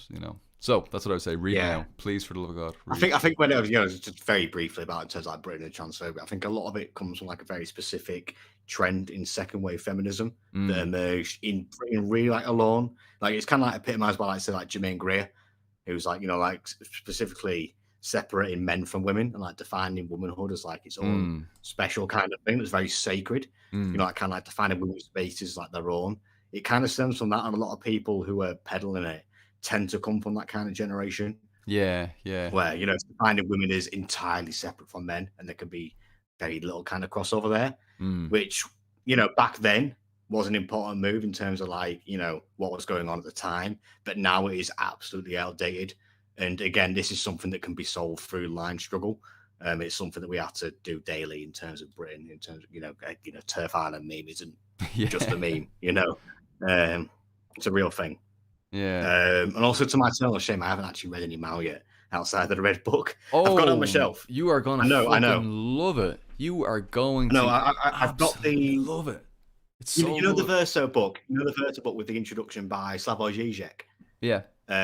It's like the 5 essays in it and some other stuff as well. 5 essays. Yeah. I've been meaning to read that for ages, but because I picked it up when I started with dissertation, I just couldn't be asked. It was too heavy. Yeah. So I was like, I started reading that shit about football, and now I'm just like finishing off a book about Vasily Zaitsev, who was the more successful Soviet sniper of World War II. It's a fucking amazing book. Just describing his time in Stalingrad, incredible. And also a book for a new video coming up on my channel about football in East Germany. Cool. Kind of like socialist football as a whole. Yeah. Especially like, trying to tie into the Euros and stuff, obviously. In a shameful move. But after that, I am going to Mao because I need to learn some shit. Like those 5 essays will just fucking change your world. Listen, check this out. This is from Where the Correct Ideas Come From. Right? I fucking love this little. This is just a tiny little, just a couple Would you mind? From it. I hate to be a dickhead. Would you mind if I went for a piss and got a final can? Because obviously I know that you want to go. Yes, go. Oh yeah. We'll have to wrap up in a couple of minutes. Yeah. I hate to be a twat. I'm going to need to go for a piss. Go. Go on. See a good few people in the chat there. Zanzi. Wow, free shakes. Go. I have a few extra for me. Go on. Just any more than 2, and it's it's just for you. But you've earned it. Zan, how are you getting on? Premier Laws, how are you getting on? Good to see you. Red Venian Punk. Who else have we got here? He hasn't read Mao. Shame him. I will force him. I will push it. I'm going to read Mao to him. God damn. Especially those 5 essays. Christ. Changes your world. Actually, I need to make a video going into this and explaining this topic in a lot more detail. Just the Marxist theory of knowledge, because a lot of people are struggling with it. You know, this is a very strange phenomenon where people... There was like a little clip recently. Actually, it's not recent. It's like over a year ago or something like that, where someone said that so-called trans ideology was idealist, and that if you want to be, you can't be fully materialist. You actually just need to abandon some materialism in some cases, and in fact, you can just be, mostly materialist, but you need to be idealist on this matter. And like, it seemed like a lot of people on the left were kind of saying that. They were just sort of saying, well, actually, materialism isn't good enough. It doesn't give us the full picture. We need to be a bit more idealistic to understand this. But it's like, no, the problem wasn't that. The problem wasn't that the person who said that was being materialist. The problem was that they were being mechanical materialists. The problem was that they weren't being dialectical materialists. I'm saying I want to kind of obscure who was saying this, but I think we all know. And they just weren't being dialectical materialists about this. And so I think we need to have a much deeper conversation about what mechanical materialism is, why it's incorrect, and why it is opposed to Marxist dialectical materialism. I mean, you can go back and read Engels explaining all this kind of stuff, even in, Socialism, Utopian and Scientific. You need to understand these sorts of things. If you don't understand dialectical materialism, then you can't understand historical materialism, then you can't understand the foundations upon which our entire worldview is built, So it's really important that we do study these things, guys. Take it seriously. You're right, King. All right. How are you getting on? I'm all right. I just have the quick Euros update in terms of who England going to be facing off next. As it seems right now, Germany are actually going to be leaving the Euros, which is a little bit sad. Oh, kind of like Germany a little bit. I still even if it is fucking cringe reunified Germany. Yeah, it's not hasn't been restored just yet. All right, I'm gonna read this out. I'm gonna read this out. I'm gonna read this out. I have to read this out. Really important little point. This is from do it. I'm excited. Where do correct ideas come from? This is Mao. This is from Mao Zedong. You can read this on Marxist.org. Often correct knowledge can be arrived at only after many repetitions of the process leading from matter to consciousness and then back to matter. That is, leading from practice to knowledge and then back to practice. Such is the Marxist theory of knowledge, the dialectical materialist theory of knowledge. Among our comrades, Excuse me, let me say that again. Among our comrades, there are many who do not yet understand this theory of knowledge. When asked the source of their ideas, opinions, policies, methods, plans, and conclusions, eloquent speeches, and long articles, they consider the question strange and cannot answer it. Nor do they comprehend that matter can be transformed into consciousness and consciousness into matter, although such leaps are phenomena of everyday life. Probably sounds strange the first time you read it. You got to read it over and over again. You got to study that work, and you really need to understand this dialectical relationship between the material and the ideal, between matter and consciousness. Fucking Mao dropped the mic there. Fucking literally, it's just mind blowing shit. Like, it forces you to think dialectically. It forces it. It obliterates any mechanical materialist conceptions you may have. You know. So please, please, please read that. And abandon this I love that nonsense. practice to ideas, ideas to practice. Like, yes, it's the way we should be fucking organising. You know, absolutely. Recognize the material conditions, come up with ideas to solve it, and then implement them. Well, this is like, I mean, it's all right. This is like the first thing he said. Like literally, the very first line that you see here is, "Where do correct ideas come from? Do they drop from the skies? No. Are they innate in the mind? No. They come from social practice and from it alone. They come from three kinds of social practice: the struggle for production, the class struggle, and scientific experiment." That's it. It is man's social being that determines his thinking. And so, this is interesting as well. Like, when it comes to, he just fucking blows it out of the water. It's amazing. But the thing is, like, we're here on the internet, and you have like all these dickheads who are just wanting to debate each other on the internet. Yeah, and like they just as a good Yorkshireman says, on the internet. On the internet, I don't know. On Tinternet. This pisses me off as well, because like you have like this new breed of like debate bros. Debate bros has always been a thing, and it's slowly started to take over the left. First the kind of center, then the center left, into the and all the way over to the so-called far left. But they're completely just they're completely just negating Mao. They're just like, well, fuck you, Mao.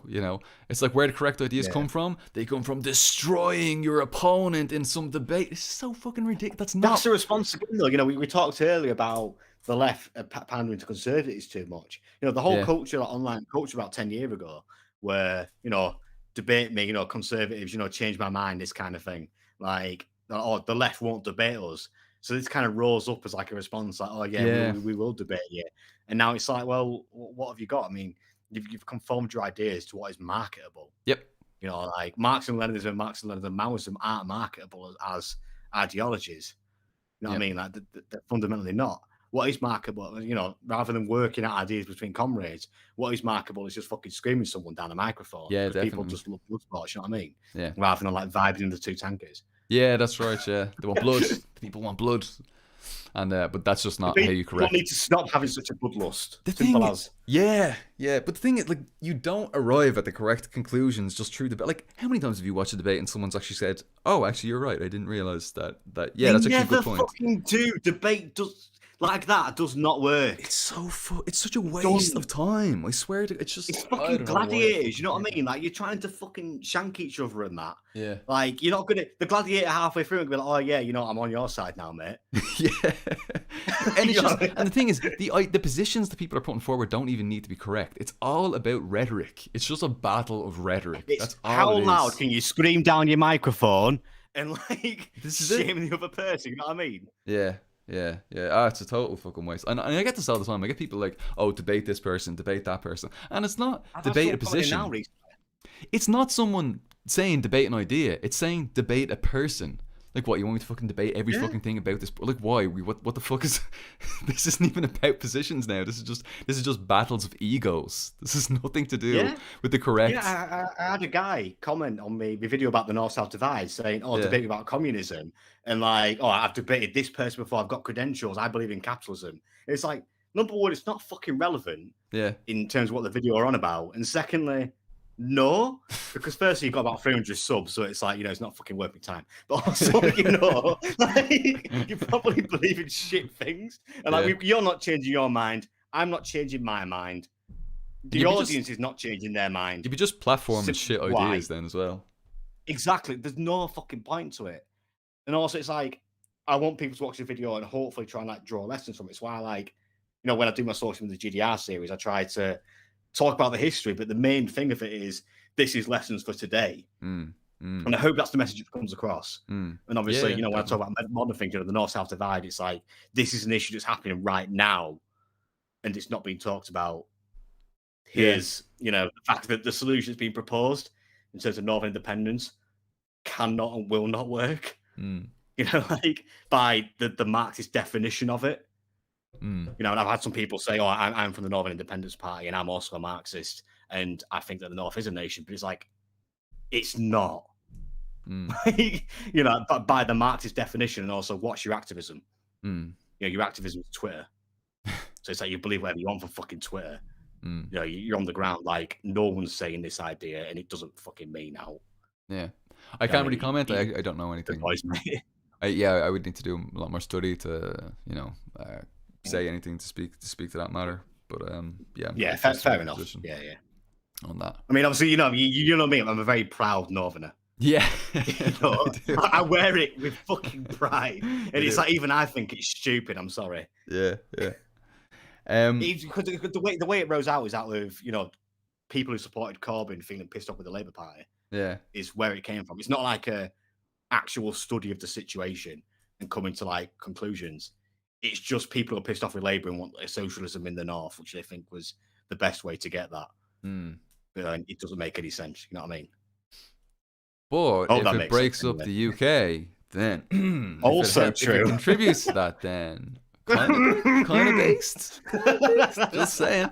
I know I don't want to break democratic centralism or encourage anyone to break democratic centralism. Of course I not. would never. But speaking I in would a never. personal capacity, myself, I would say that the breakup of the UK. You see, you know, in the video I talked about Northern independence. You know, I talked about Northern independence. Yeah. I never said anything about Yorkshire independence. The great nation of Or- Yorkshire. or- By Stalin's Everything that definition. Stalin said applies to Yorkshire. Just saying. Defined territory, defined culture, defined language, dialect, defined fucking economic area. It all checks out. Yep. Just Yep. saying. All right, come here to me. And obviously, we will accept our integration into the Greater Irish Republic as well. Yeah, I was thinking the 72 Irish Republic can't wait. Labour can wait a little longer. It's coming. Come here to me. We're gonna wrap it up. We're gonna wrap it up pretty soon. We'll do a few shout outs and stuff like that before we fully finish up. I just want to say for people who want to check out these streams later, what I'm doing is I think from now on I'm probably going to move towards putting the streams on little playlists, and so it won't show up immediately on the channel, but it'll show up on the playlist. So like if people want to watch this back later, check this out later, just you can follow this link, or you can just check it out. You can just find it on the playlist, and it will be on the main channel page, so you can definitely check that a little bit later. Shout outs for other stuff coming up. Comrade Swann, would you like to tell the people about your work, things that you're working on right now, what the good people have to look forward to? Yeah, I hope you enjoyed my drunken ramblings in terms of. Always do. I am very much drunk right now. I was hungover before because I went out last night because England were playing Czech Republic, so I got pissed, as you do. So I hope you enjoyed what I've been waffling on about. What's coming up? I'm currently researching a video about football in East Germany and like applying like wider things in terms of capitalism's relationship to football. In terms of the scandal of what happened with the European Super League. I don't know if you followed that too much. And how football, which was traditionally a working class game, has been marketized and commodified in such a horrible way, which didn't apply so much in the socialist countries. And hopefully we can draw lessons from that, from the GDR. So I'm looking forward to that video coming out. I'll probably be a little bit more lighthearted. It's about sport, and it'll be a little bit more fun, especially when in 1974 when East Germany beat West Germany in West Berlin by 1-0, which happened. The anniversary of that was just yesterday, so fun day. So after that, in terms of projects that come up, we can expect a video about something else, and then a video about the GDR. I'm trying to move away from just being a specifically East Germany channel. It kind of annoys me when people say I'm the GDR guy. I talk about other things as well. I'm very proud of that. So the video after, I'm planning on doing on the miners' strike in England, which was obviously a pivotal moment in the development of modern Britain and how the North is the way it is today. And obviously something that's very personal as a Yorkshireman, as someone whose family fought in that struggle for the right of miners to work and the right to protect the community. So in terms of what's coming up, a video about football in East Germany, and then a serious fucking awful video about the miners' strike and the failure of that struggle, I suppose. So you have happy and you have sad, Yeah, that'd but be great though.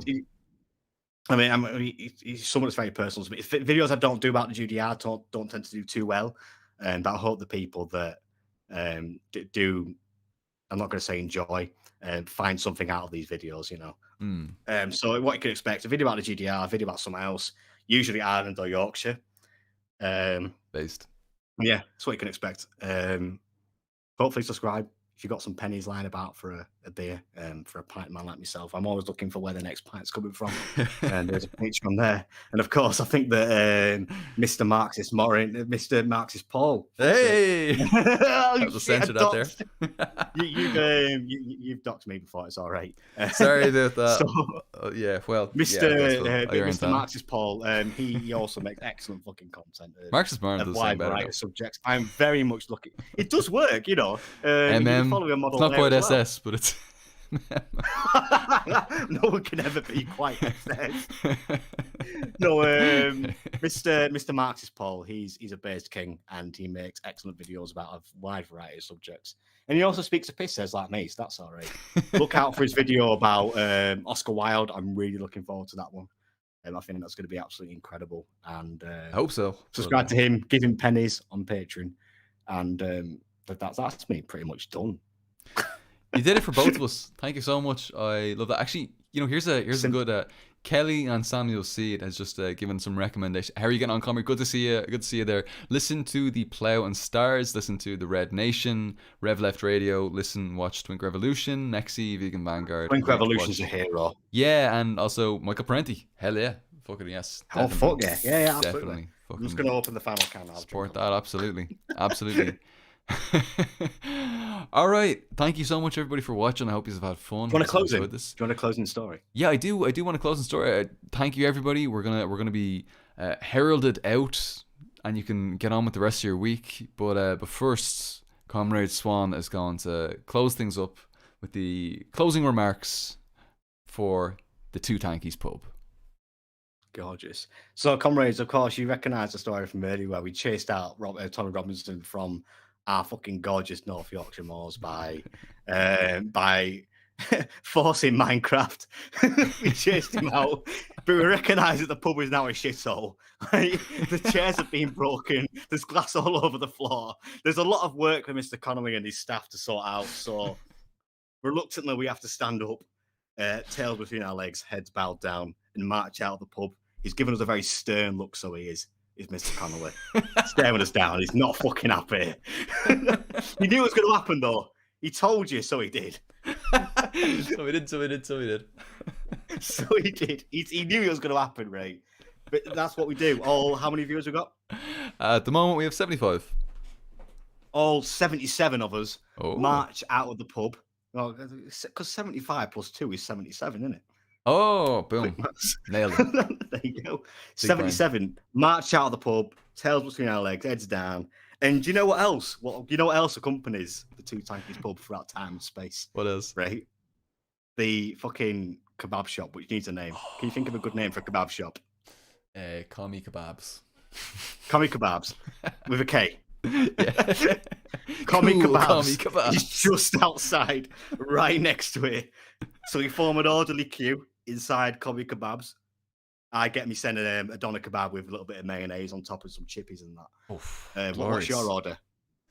Yeah, I'll go for that as well. That sounds unreal. Same thing. It's a classic choice. Unreal. So you're matching, you get your kebab of choice or vegan kebab if you're that way inclined. Yep. And you know what else also appears? A magical fucking curb. Right? The curb. So we sit down in a line on the curb, shoveling away the kebab. It's all gone, right? It's gone. And then Paul, the designated driver, pulls into his bus.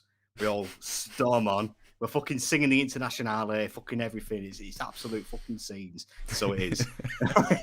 and he drives us home, stops us all off at each of our little houses. And we're all thankful to him. We all say thanks at bus driver because he's earned it, as our Paul. He's been hurt, so he has. He's been on water all night. You can tip him as well on coffee, actually. You can tip. So he drops us off our lawn, and that's the end of the night, comrades, until the next moment where the two Tankies pub materialized out of thin air, calling for the masses to return for another night of pint-driven antics and socialist nonsense. That was completely off the cuff, by the way. I completely made that shit up, so there was no notes for that. Fucking perfect. Comrades, red salute, love, solidarity, August Longafoe. Love yous.